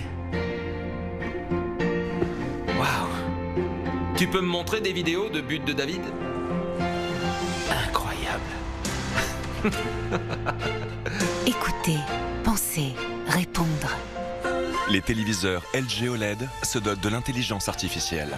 En ce moment, jusqu'à 500 € remboursés sur une sélection de téléviseurs LG. Quand on est entrepreneur, il faut savoir tout faire. Regardez Marie. Quand elle a fini de gérer son site internet, elle gère ses besoins de trésorerie. Quand elle a fini avec sa trésorerie, elle s'occupe de ses clients. Et aujourd'hui, elle s'occupe de son développement à l'international. Et nous, au Crédit Agricole, nous ne sommes jamais loin. Crédit Agricole, toute une banque pour vous. Et si vous pouviez vivre un voyage inoubliable, en réservant tout au même endroit? Avec Expedia, réservez vol, hôtel, location de voitures et activités, tout sur le même site.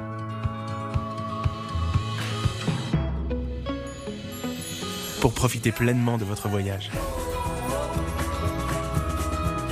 Tout ce qu'il vous faut pour voyager. Expedia. Vous voulez être un graffeur? Ou un dresseur? Un teenager? Ou un vengeur? Vous pouvez. Nouveau SUV Citroën C3 Aircross, plus personnalisable, plus de possibilités. Citroën. Pendant les jours C'est maintenant, profitez de Citroën C3 graphique à partir de 12 490 €.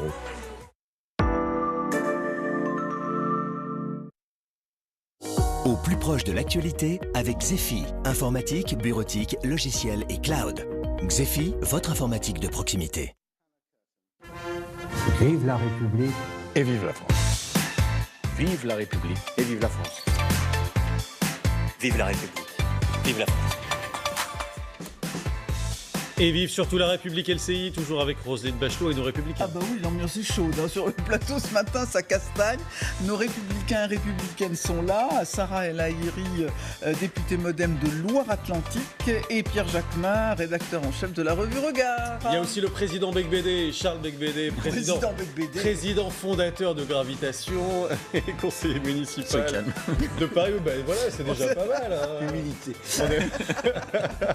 Allez, vous allez nous donner votre sentiment sur la réforme de l'audiovisuel qui est en cours, annoncée dans quelques secondes, quelques minutes maintenant par la ministre de la Culture, Françoise Nyssen. C'est elle finalement qui a été envoyée au feu sur ce dossier brûlant et explosif.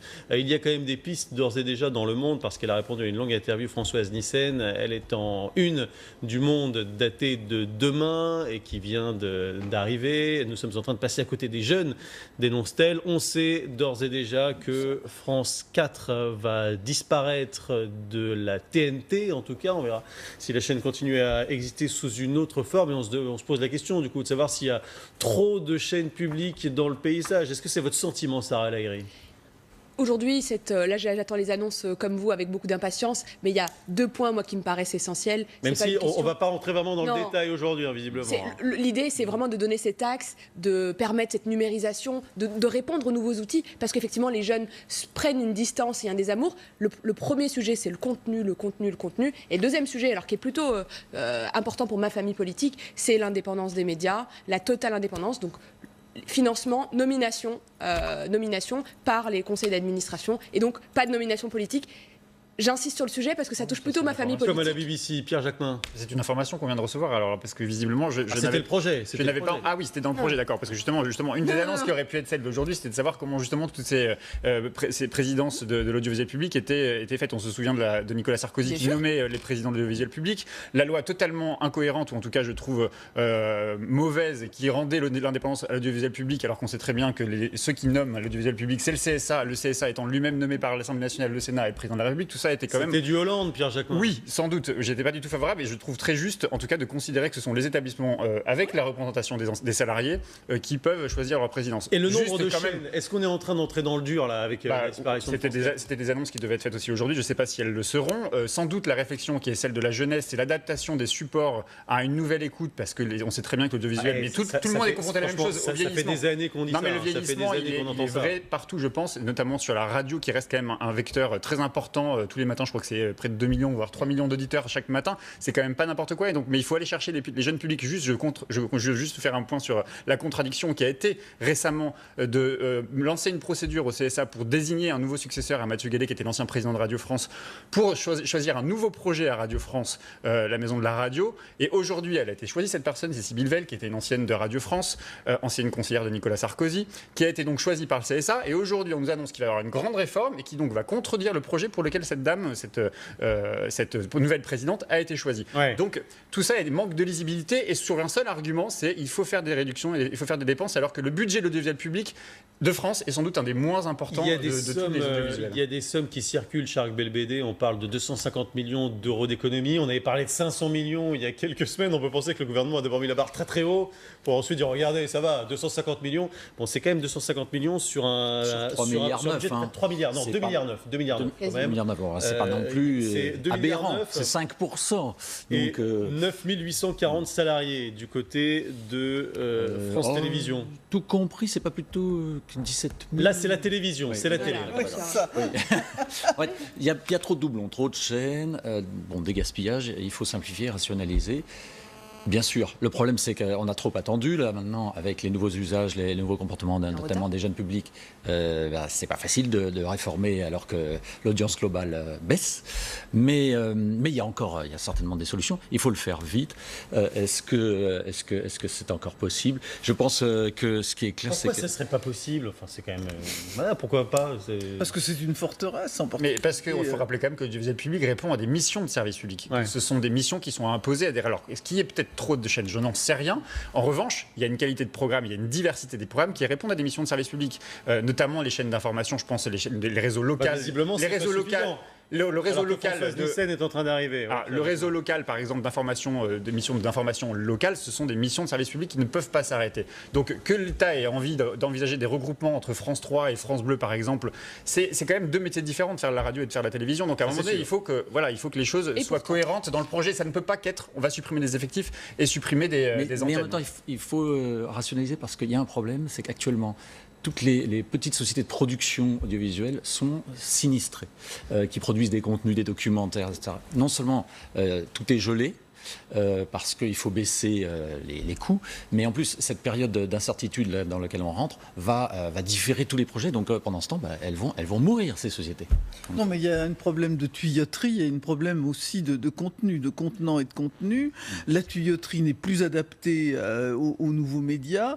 Quant au contenu, vous avez raison Pierre de signaler qu'il y a des missions de service public, mais qu'en même temps on a constaté qu'un certain nombre de ces médias qui devaient assurer des contenus de service public cédaient à la dictature médiatique. Donc il y a une question de mission qui a été souvent mal remplie, et je pense en particulier aux chaînes de télévision d'audiovisuel public. Donc il est plus que temps de réfléchir à tout ça, à la tuyauterie et au contenu, parce qu'on a pris quand même beaucoup de retard sur un certain nombre de choses. Vous parlez très justement des télévisions locales, du service public. On constate un étiolement, alors que cette mission sur la dynamique des territoires, elle est absolument fondamentale. France 3 va devoir tripler, ça c'est l'une des annonces qu'on peut vous donner, François va devoir tripler ces programmes régionaux. Voilà. Ben voilà, ça c'est bien. C'est bien, mais ça coûte cher. Ça coûte cher, mais il y a des moyens dans l'audiovisuel public. Il y a des moyens de redéploiement. Je vous garantis pour y avoir un peu de travail. Je vais vous donner un exemple très concret. Les matinales sur la radio, donc France Bleu, Loire-Océan, dans mon territoire, on peut très bien les coupler avec France 3 Pays de la Loire et avoir des plateaux communs. Le plus important, c'est de ne pas mettre de la distance dans les contenus du territoire. Moi, je suis extrêmement attachée. S'il y a un sujet sur lequel moi je serais extrêmement vigilante, c'est la qualité des projets et des médias sur le territoire. Mais parce que c'est essentiel. Et je le dis avec un petit sourire, parce que les sujets sur lesquels j'interviens, par exemple, sur mon territoire, ne sont absolument pas les mêmes que ce qu'on peut traiter sur les chaînes nationales. Et c'est normal. Bien sûr, mais c'est bien la qualité du service public à laquelle, en tout cas, moi, je suis attachée. Vous vous souvenez que Emmanuel Macron aurait dit, dans le secret d'une rencontre, d'une audience, je ne sais plus exactement, que le service public était une honte nationale. Christophe Castaner, ce matin, de La République En Marche, il a été interrogé là-dessus, et bon, il est plus mesuré dans ses propos, même si sur le fond... Oui, enfin, on ne rapporte pas des propos de couloir d'un président de la République. Allez, on l'écoute, Christophe Castaner. Le sens de l'audiovisuel public, c'est pour certains de nos médias perdus, et qu'il est nécessaire de remettre à plat cela, de réorienter, de retrouver l'ambition d'éduquer, de cultiver, de divertir, et surtout qu'il y ait une vraie différence entre l'audiovisuel public et l'audiovisuel privé. Quand quelquefois je regarde la télé et que je ne vois pas cette différence, je me dis que les Français peuvent douter des raisons de donner 139 € par an pour l'audiovisuel public. Alors souvent, c'est vrai qu'on a l'habitude de dire mission de service public, donc ça veut dire de la culture, du high level, quoi. Pas forcément. C'est justement le coup de gueule que pousse Patrick Sébastien ce matin dans Le Parisien. Je ne sais pas si vous avez vu ça. Patrick Sébastien, il trouve que justement le gouvernement, il est trop là-dessus. Françoise Nyssen, elle veut de l'élitisme, dit Patrick Sébastien, alors que lui, évidemment, c'est l'homme de la culture populaire et il dit qu'il faut aussi du divertissement populaire. Est-ce qu'il n'a pas un petit peu raison quand même, Pierre Jacquemin, Patrick Sébastien, quand il dit cela? Alors lui, il se bat pour son émission qui est le plus grand cabaret. Il n'y en aura plus que 3 à la rentrée prochaine. Et il est très énervé. Il veut tout balancer. Les choix de la ministre sont élitistes, dit-il. Personne n'est propriétaire de ces cases quand on travaille dans le service public, et surtout quand on est à la tête d'une émission. C'est une émission qui capte un public populaire. Ça fait partie des missions de service public. Effectivement, M. Castaner l'a rappelé, divertir, cultiver, éduquer sont des missions de service public. Mais encore une fois, personne n'est propriétaire de ces cases. Moi, ce que je reproche, peut-être je me trompe, mais à ce gouvernement, c'est de ne pas réfléchir en termes de perspective, de vision. C'est-à-dire que je pense qu'aujourd'hui, l'audiovisuel public souffre d'un manque de moyens, et qu'au contraire, on devrait réfléchir aux recettes du service public. Or, aujourd'hui, on comprend que potentiellement, dans d'autres pays européens, on va aller chercher une redevance uniquement pour ceux qui ont des téléviseurs à la maison. D'autres ont déjà fait le pas vers ceux qui ont déjà des tablettes. Mais moi, ce que je pense, c'est qu'au-delà de la question d'aller chercher encore chez le contribuable du financement, il y a des acteurs aujourd'hui qui ne sont pas autour de la table et qui devraient l'être dans la perspective d'une évolution de l'audiovisuel public. Et je pense qu'aux fournisseurs d'accès à Internet, par exemple, qui devraient contribuer aujourd'hui aussi aux revenus et aux recettes de l'audiovisuel. Aujourd'hui, le fait que France Télévisions, Radio France soient accessibles sur Internet, c'est aussi une opportunité pour les fournisseurs d'accès à Internet qui doivent aussi financer et participer du financement de cela. Et je pense que l'assiette sur laquelle repose aujourd'hui le financement de l'audiovisuel public est totalement obsolète et il doit être élargi. Ouais. Enfin, ça n'empêche pas, même si je suis d'accord avec vous sur l'élargissement des recettes, ça n'empêche pas quand même de lutter sur certaines poches de gaspillage dans l'audiovisuel public, dans le service public de la radio et de la télévision. Mais il ne s'agit pas de dire qu'il faut fusionner France 3 et France Bleu, parce qu'encore une fois, on est sur deux métiers différents. La radio et la télévision, c'est encore deux choses différentes. Mais pourquoi ne pas Il peut y avoir des partenariats. Bien sûr, et ça existe. France Info en est un exemple. Un tiers de la population ne distingue pas les programmes du privé des programmes du public. C'est ce que vient de dire la ministre Charles Becbédé. Elle a raison là-dessus ? Ben oui. Ça se confond trop ? Oui, ça se confond. Franchement, quand on zappe, on ne voit pas la différence. C'est vrai qu'il n'y a pas l'effet BBC qu'on aurait pu éventuellement espérer ça revient au du service de la public. Pub. C'est-à-dire que si vous voulez vendre de la pub et vous financer, il faut faire des programmes qui soient regardés par le plus grand nombre. Franchement, c'est la quadrature du cercle auquel sont confrontés tous les dirigeants de l'audiovisuel public depuis des années. Ça ne change rien, quoi. Oui, mais il y a la redevance. Donc, quelque part, c'est vrai que... Puis dans l'élargissement, pour appuyer et puis créer le lien entre les interventions, il y a une proposition de loi qui a été faite par mon groupe à l'Assemblée pour taxer les GAFAM. Donc en fait, les diffuseurs qui aujourd'hui sont en dehors du champ. Aujourd'hui, les journalistes créent.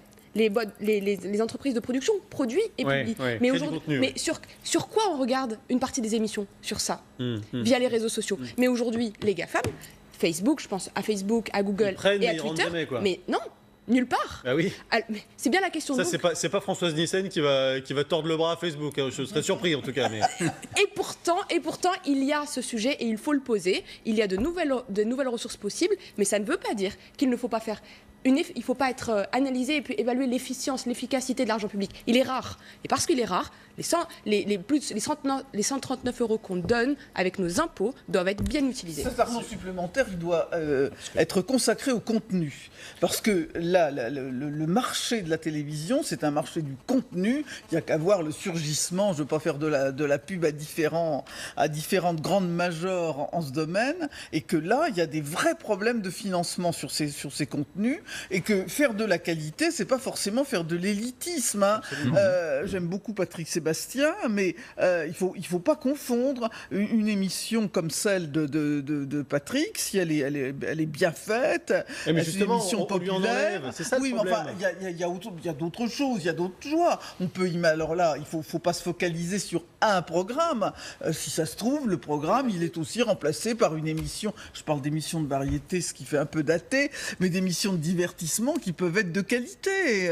Surtout, il faut que chacune des chaînes de télévision comme de radio retrouvent leur identité. Et parfois aussi, y compris à la radio, il y a une volonté d'aller empiéter sur le pas, parce qu'il y a les questions des audiences toujours, même si on est dans l'audiovisuel public, qui va aller chercher, qui va copier qui sur les matinales, etc. Et donc ça, c'est aussi un problème de repenser l'identité. Ce que Mathieu Gallet avait fait, juste une chose quand même, parce que moi, ça m'attriste toujours de voir quand même que la présidente de France Télévisions, la semaine dernière, publie une tribune avec je sais plus qui d'autre, pour exiger pour demander aux parlementaires de ne pas voter cet amendement qui consistait à dire qu'il faut supprimer de la télévision les publicités sur les aliments gras. Ouais. Quand une présidente de France Télévisions en arrive à demander...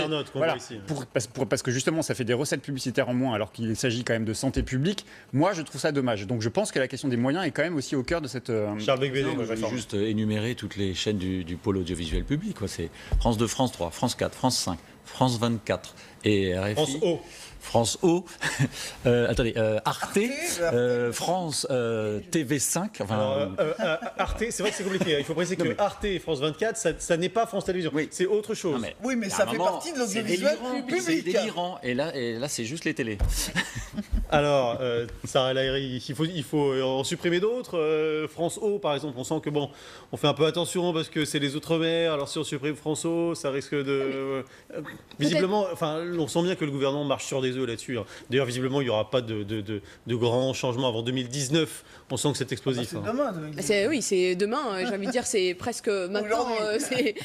Là, c'est un cap qui est donné. Moi, ce que vraiment je salue, c'est le fait de ne pas avoir de tabou, qu'on ouvre le débat. Oui, il faut faire une réforme. Cette réforme, elle doit apporter une certaine efficience de l'argent public, et c'est normal de se questionner parce que l'argent public doit répondre à du service public, et le fait d'évaluer, ça ne veut pas dire que c'est condamné. Allez, au contraire. Pour conclure là-dessus, Pierre. Oui, on se souvient quand même qu'il y a 2015, je crois, la grande grève qui a été celle de Radio France. On sait qu'à France Télévisions, à Radio France notamment, on a un corps social très mobilisé. Et que donc aussi, on va avoir une question politique. Est-ce que Françoise Nyssen est en capacité de porter cette réforme? Ça va être une problématique qu'il va falloir suivre aussi. Gentil, non, mais je ne dis pas ça pour Françoise Nyssen. On sait bien qu'elle est aujourd'hui en difficulté vis-à-vis du gouvernement. Donc on verra aussi si la question politique ne sera pas aussi au D'ailleurs, dans un premier temps, ça devait être Édouard Philippe qui devait faire ses annonces. Et puis il y a quelques jours, on a appris que finalement... Je ne sais pas si elle est fragilisée au niveau du gouvernement parce qu'elle a reçu certaines assurances.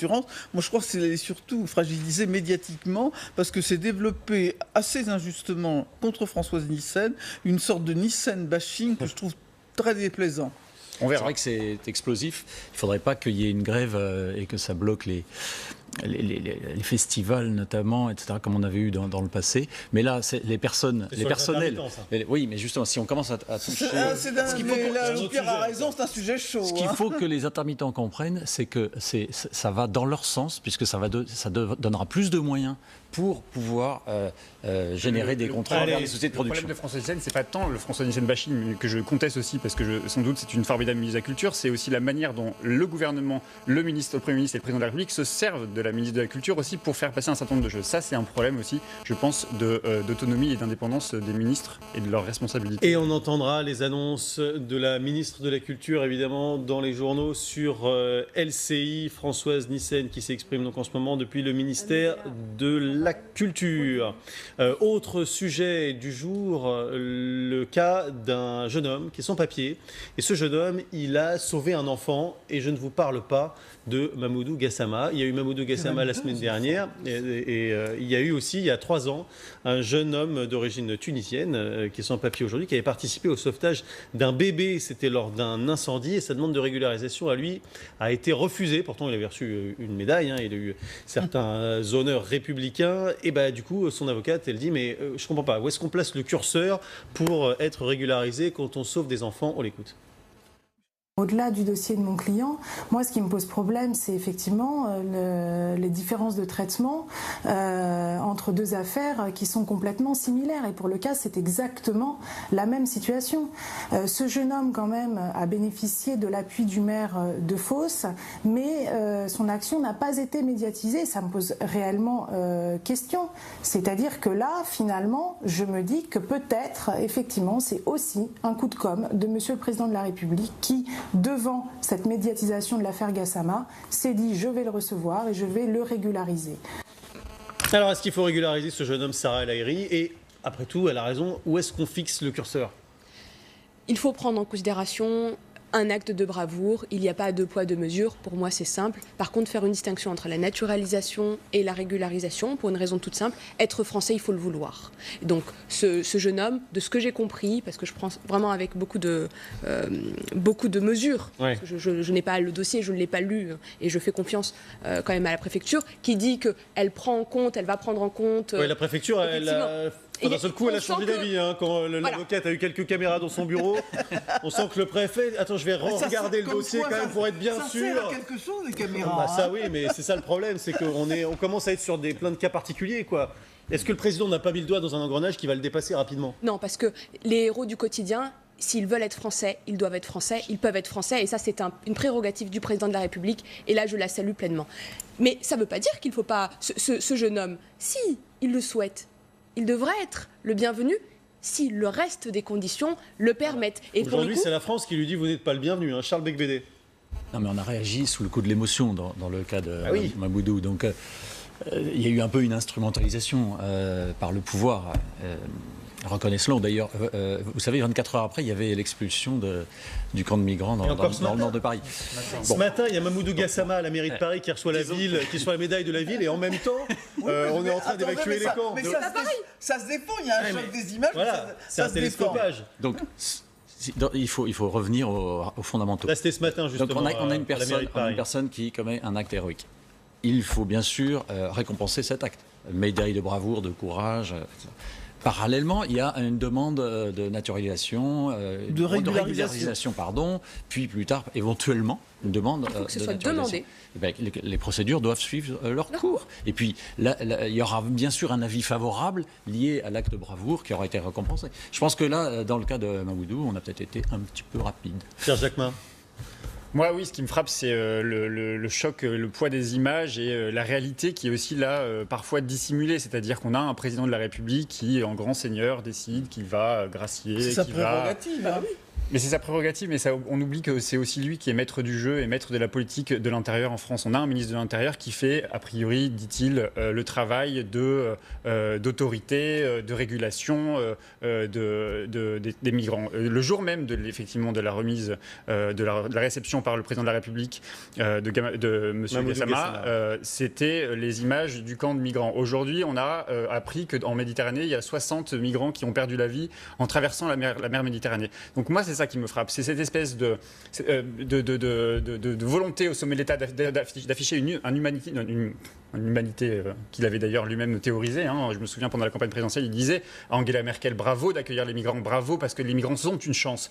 Aujourd'hui, on a une des lois, à mon avis, les plus liberticides sur les questions de conditions d'accès du droit d'asile. Quand on fait des comparaisons, je sais qu'en Europe, il y a une tentative et une tentation de repli sur soi. D'ailleurs, c'est l'Union européenne, les budgets de l'Union européenne, la priorité de l'Union européenne, c'est une note de la Commission européenne du 14 février d'ailleurs de cette année, c'est on augmente les budgets pour verrouiller les frontières de l'Europe. Et donc ça veut dire quoi? Ça veut dire qu'il faut être plus large sur la régularisation. Ça veut dire qu'on ne prend pas à bras le corps le sujet. Aujourd'hui, on est face à une immigration très minime, très infime. Aujourd'hui, on n'est pas face à une immigration massive comme le ministre de l'Intérieur voudrait nous le faire croire. Donc déjà, c'est une réalité. Il y a quand même, Ensuite, est-ce qu'on n'est pas 267 000 sur 60 millions d'habitants, Rosine, ça fait quand même assez peu de monde à intégrer. Pas mal, ça a augmenté de 17% l'an dernier. Ça fait quand même, d'abord, les migrations aujourd'hui, elles se font du sud vers le sud et un peu du nord. Je parle de l'immigration légale, je parle pas de l'immigration illégale. Et par ailleurs, on ne répond pas à la problématique qui va être notre problématique principale pour le siècle à venir, ce sont les migrations climatiques. Et on ne répond pas à ça. On sera obligé d'accueillir. Avant d'aller là-dessus, la question qu'on peut se poser, c'est aujourd'hui, si on veut être régularisé, il faut avoir une GoPro sur soi en permanence et puis espérer qu'on ait l'occasion de commettre un acte. Mais il n'y a pas à être en illégale à la base. Il y a eu deux actes héroïques, il y a 4 ou 5 ans, et il y en a eu un. Il y a eu l'acte héroïque aussi dans l'hypercachère. Oui, non, mais bien sûr, mais je veux dire là, sur les problèmes de nature. Il y en a tout le temps, des actes héroïques, des héros du quotidien dont on ne parle pas. Mais je pense qu'il y a une confusion, en quelque sorte. Bon, il y a une question d'émigration que Pierre a située dans un contexte général et auquel il faut réfléchir. Mais de grâce, ne mélangeons pas les deux choses. Oui. Je dirais, ça n'a rien à voir. Il y a un acte individuel. Monsieur Gassama méritait d'être récompensé, d'autant que cet acte individuel, il ne l'a pas fait pour cette récompense. Il l'a fait dans un total désintéressement. Et la collectivité nationale le récompense en quelque sorte et quitte le domaine de la législation parce qu'il est effectivement normal, parce qu'il est effectivement en situation illégale sur le territoire, et dans son dossier, on pourrait imaginer qu'il soit reconduit à la frontière. On décide de ne pas le faire, et on va le décider très probablement pour ce monsieur qui a sauvé 2 enfants d'un incendie. Mais c'est pas pour ça que ça remet en cause le débat et autres, mais c'est pas pour ça que ça remet en cause la politique migratoire française. Ce qui est dénoncé ici, c'est la médiatisation des choses. Encore une fois, Mamoudou Gassama, il aurait sans doute pas eu ses papiers s'il n'y avait pas quelqu'un qui avait filmé la scène. Exactement. Charles Becbédé. Pas sûr, franchement. Si, regardez le cas pour Ayman, c'est exactement ce qui s'est passé. Il sauve des enfants, il n'y a pas de caméra. Peut-être que ça n'a pas été porté à la connaissance de vous savez, il n'est pas encore expulsé, parce que des expulsés, il y en a très très peu en réalité, on le sait bien. Donc son dossier est pris en compte. Il y a un avis favorable dedans du fait de cet acte héroïque.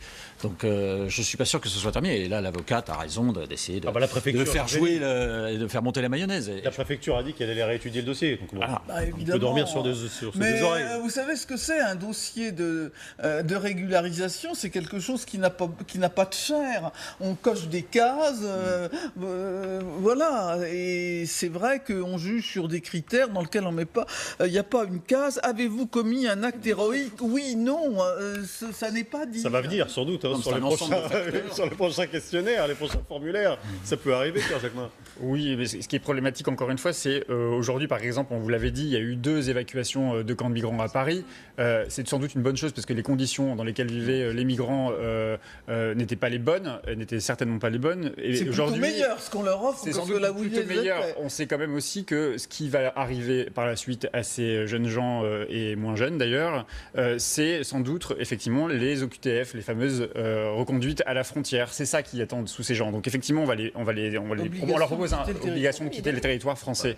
Donc le problème, on reporte le problème. D'ailleurs, une des raisons pour lesquelles aujourd'hui Anne Hidalgo, la maire de Paris, décide de créer des centres d'accueil, c'est parce que ça suffit de dire il y a des migrants dans Paris, on ne sait pas les gérer, on les renvoie en banlieue, ce qui a été le cas depuis 20 ans. On fait en sorte qu'il n'y ait pas de migrants à Paris, on les renvoie à Sarcelles dans des conditions pas possibles. Donc aussi la question, c'est une question maintenant tout de suite, comment l'État, la ville, les collectivités, la région, tout le monde se met ensemble pour créer les conditions d'accueil dignes des réfugiés. Après, il y a la question du droit d'asile, mais encore faut-il que tout ça soit respecté. La question de la régularisation des migrants, qui est un dossier évidemment très important pour le président de la République, et qui aura peut-être un petit peu de temps, davantage de temps en tout cas à y consacrer dans les mois qui viennent, parce que visiblement sur le plan social, les problèmes sont réglés, c'est bon, le match est plié. Regardez les unes de la presse ce matin, Macron a-t-il plié le match dans les mouvements sociaux? Et le point d'interrogation, il est là pour faire joli, quoi, parce que le Parisien pense clairement que c'est fait. D'ailleurs, c'est ce que dit Libé, et à la fin, c'est lui qui gagne, une allusion au foot, vous savez ce que disait Gary Lineker, le footballeur, il disait le foot, ça se joue à 11 et à la fin, c'est l'Allemagne qui gagne. Et Emmanuel Macron et les mouvements sociaux, c'est pareil, c'est fini. Charles Becbédé, ça y est, qu'il a gagné le président? Ça prend bonne tournure, en effet. Il faut dire que le mouvement, l'initiative de la France Insoumise avec François Ruffin a fait un beau flop. La grève, à un moment, ça s'arrête parce que c'est incompréhensible. Parce que moi, je l'ai déjà dit plusieurs fois ici, c'est pas une immense réforme. L'État reprend 36 milliards de dettes quand même. Et il s'agit juste de dire, pour les nouveaux embauchés, ils ne seront pas au statut cheminot. Ce qu'on a fait chez France Télécom il y a 25 ans. Donc il y a un moment, on ne va pas mettre le pays à feu et à sang pour ça. Désolé. C'était même pas un match, c'était l'échauffement. Julien Arnaud qui nous a rejoint et qui tout à l'heure, qu'on retrouvera tout à l'heure d'abord sur le plan politique, c'est le sentiment général que cette bataille-là, ça y est, elle est gagnée pour le président?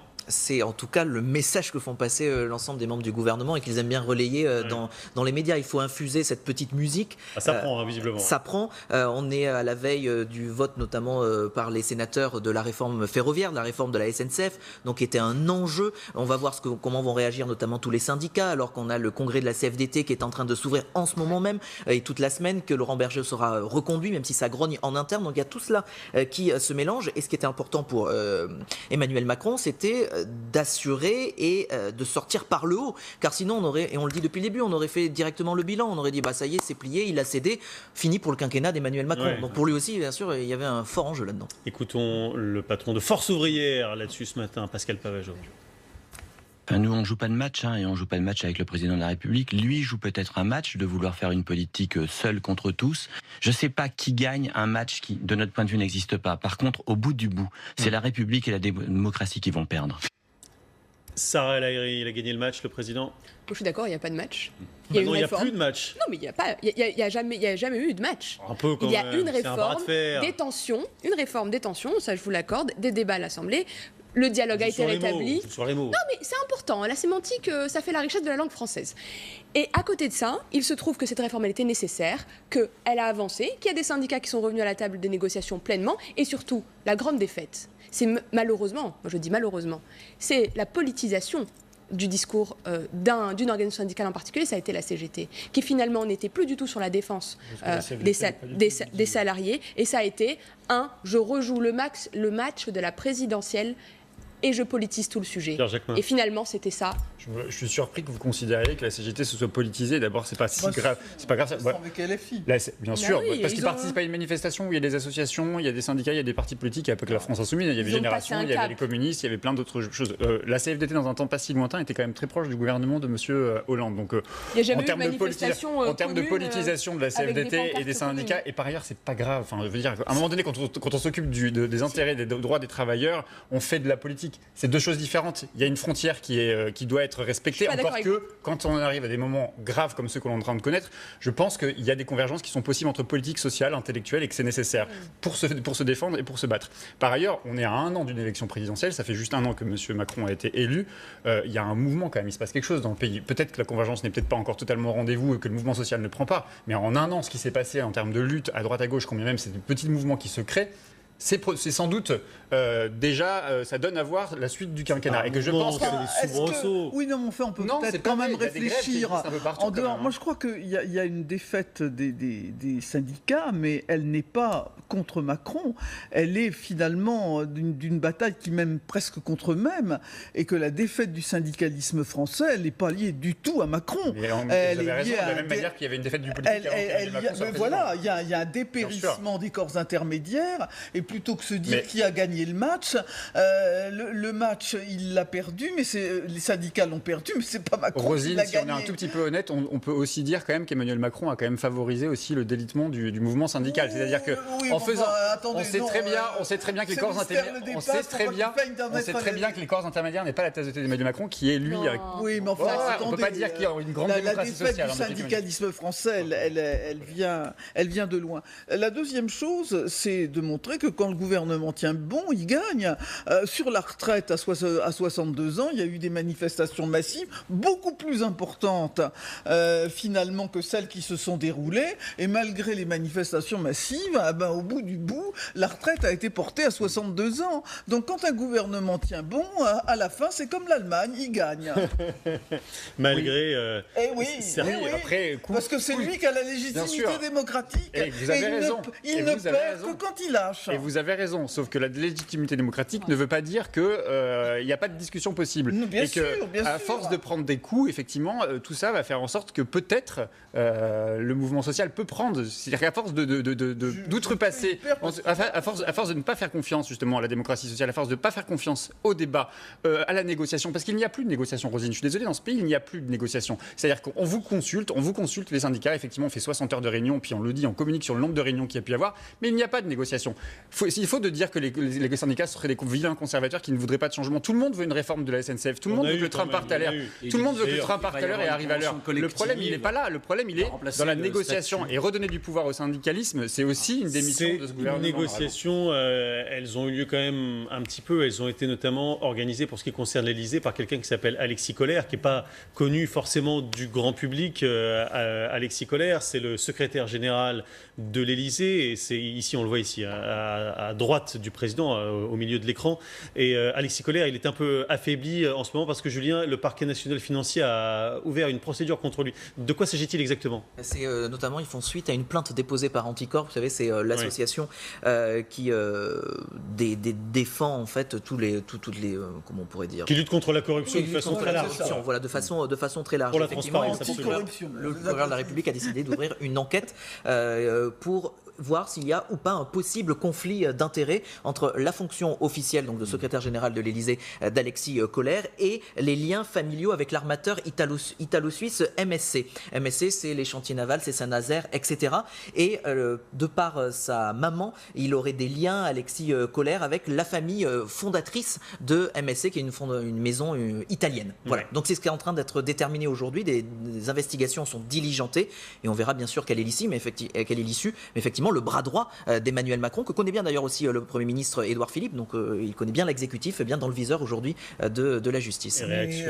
Ce sont des liens aussi distendus qui vont être à l'origine. Et pour analyser, pour voir, par exemple, lorsque des décisions ont été prises sur les chantiers de Saint-Nazaire, par exemple, quel rôle a pu jouer ou pas Alexis Kohler, s'il participait ou pas à un certain nombre de réunions. Ah oui, alors, ça fait appel à ses fonctions antérieures. À ses fonctions antérieures, lorsqu'il était à Bercy, par exemple, lorsqu'il a travaillé avec Pierre Moscovici, comme Julien de Normandie, par exemple. Donc tout cela va être examiné. Et l'Élysée, aujourd'hui, la réponse, et qui était depuis quelque temps, c'est il ne croit pas du tout à ces soupçons, disent-ils, totalement infondés. Ça vient de Mediapart au départ, et juste la réaction de l'Élysée qui précise qu'il mettra fin aux soupçons Alexis Kohler infondés, dit-il, qui pèsent sur lui, qui promet de fournir tous les documents. Charles Becbédé. Je voulais dire, c'est qu'il n'est pas simplement de la famille par sa mère, de la famille donc propriétaire de ce groupe naval.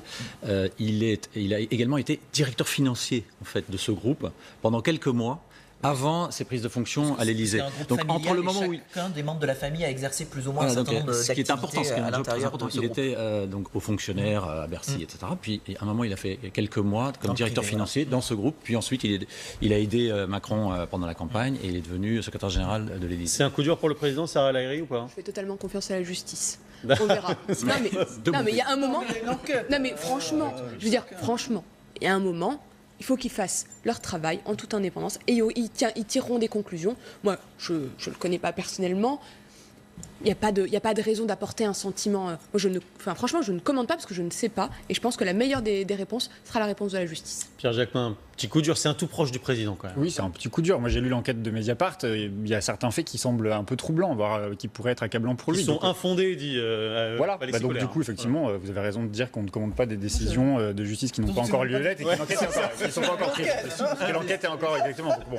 Après, ce que révèle aussi le canard, le Mediapart, c'est qu'il y a beaucoup de. Oui, mais parce qu'ils font leur travail d'investigation, comme plus beaucoup de journalistes, même si tout le monde n'a pas cette mission d'investigation. Mais c'est vrai que le travail d'investigation a conduit à montrer et à démontrer qu'il y avait aussi parfois des conflits d'intérêts, beaucoup de conflits d'intérêts entre certains et la majorité, et pas que, dans les politiques, entre les politiques, le monde industriel. Et on l'a vu d'ailleurs au moment de la loi, là récemment, la loi alimentation, où il y avait beaucoup de conflits d'intérêts, en tout cas de lobbies qui intervenaient sur une enquête a été ouverte en tout cas pour vérifier tout ça. Allez, on passe maintenant à la boîte à archives spéciale ancien président aujourd'hui. Et oui, anciens présidents, écrivains, qui ont pris la plume. Et si je vous en parle aujourd'hui, c'est que sort le premier roman de Bill Clinton. Et oui, l'ancien président américain publie The President is Missing, pas tout seul, puisque coécrit avec le maître du suspense James Patterson. Ah oui, c'est plutôt ça. Voilà. C'est plutôt James Patterson qui a dû écrire. Alors le pitch apparemment, Bill Clinton, pendant qu'il était à la Maison Blanche, adorait les thrillers et lisait des thrillers pendant qu'il était à la Maison Blanche. Vous êtes mauvaise langue, parce que si ça se trouve, il a écrit le livre. Le pitch, c'est le pays sous la coupe d'une terrible menace quand le président américain disparaît. Il est question de cyberattaques terroristes, de traîtres, et il se sert aussi de son expérience et de ce qu'il a pu voir et entendre pendant qu'il a exercé le pouvoir. La chaîne Showtime aurait même acheté les droits. Le président a disparu, c'est un titre pour François Hollande. On pourrait, je pense, le mettre à la sauce de plusieurs. Oh non, on l'a jamais vu. Exactement. On l'a jamais vu autant que depuis qu'il est télévisé en plus. Écoutez justement ce que dit Bill Clinton sur la sortie de ce livre, sur sa nouvelle vie, New Life. Pour moi, c'était avant tout une aventure excitante. Et puisque je n'avais jamais fait ça auparavant, j'ai dit à tout le monde, vous ne pouvez pas apprendre à un vieux chien un nouveau tour. Voilà le président Clinton, effectivement, qui a l'air plutôt ravi même. Alors là, c'est son premier roman fiction. Il avait déjà signé 4 livres, notamment ses mémoires qui s'étaient vendus à des millions d'exemplaires. Bill Clinton n'est pas le premier à avoir pris la plume des ex-présidents. Jimmy Carter aussi. Il a 23 ans après avoir quitté le bureau ovale. Il avait publié un roman, Le Nid de Frolon, une saga historique sur la guerre de l'indépendance située dans le Sud. Il avait alors 79 ans. Et puis en France, tiens, si je vous dis président, ancien président Valéry Giscard d'Estaing, bien sûr. Et oui, VGE, qui avait publié son premier roman, Le Passage, qui racontait la rencontre d'un notaire de Sologne qui était amateur de chasse au cerf avec une autostoppeuse. Voilà. C'est très sensuel. Très sensuel. Il avait récidivé en 2009 avec La Princesse et le Président. Oui, où il était question de Lady Di dans cet ouvrage. Écoutez ce que disait Valéry Giscard d'Estaing en 1994 sur le plateau de LCI, justement, sur Le Passage. Je me suis posé la question de savoir est-ce que je fais paraître maintenant. Alors j'ai contacté un éditeur, un grand éditeur, Il est venu me voir, je lui ai remis mon manuscrit. Il m'a dit, surtout, ne le faites pas paraître. Pourquoi vous avez dit qu'il était mauvais? Bon, il devait trouver d'abord peut-être que c'était pas très bon, mais c'était pas son argument. Son argument, c'était ne prenez pas le risque de changer votre image. Vous passez pour un homme froid, calculateur, etc. Pourquoi vous allez apparaître comme quelqu'un qui s'intéresse à la vie, aux gens, aux êtres, etc. Son argument ne m'a pas convaincu, mais je me suis dit, ça ne sera pas un éditeur qui s'occupera beaucoup du livre. Voilà, VGE 94. Et vous parlez de François Hollande. Alors lui, il n'écrit pas des romans, mais il écrit sur son bilan, pas de livre fiction, enfin pas encore en tout cas. Et puis un mot de Barack Obama, puisque ce n'est pas des romans, mais avec son épouse, vous le savez, il va produire pour Netflix des séries et des documentaires. Effectivement, c'est pas le livre, mais c'est carrément la télé. Allez, l'ordonnance de Bachelot. Dans quelques instants, ouais, je ne sais pas si c'est maintenant ou pas. Allez-y. Mon ordonnance s'adresse au tennis français. La presse, à juste titre, parle de Bérésina. Pas un seul garçon en deuxième semaine de Roland-Garros. Aucun n'a passé la barre fatidique des huitièmes de finale. Le quatuor Gasquet, Simon, Tsonga, Monfils est en bout de course. Le meilleur français, Lucas Pouille, pointe à la 16e place. Pas de relève à l'horizon. Le meilleur jeune français, Herbert, est au 87e rang du top 100 des joueurs juniors.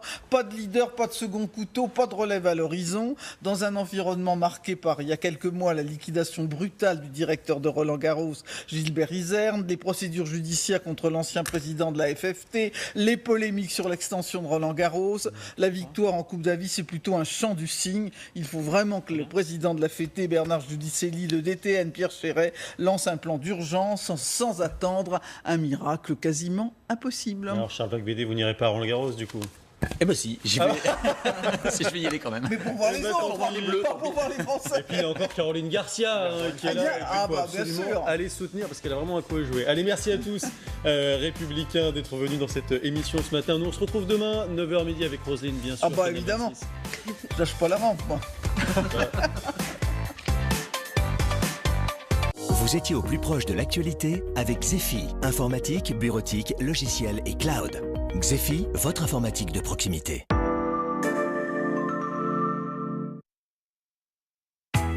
Depuis plus de 30 ans, la Banque Française Mutualiste accompagne les agents du secteur public dans tous leurs projets. Banque Française Mutualiste,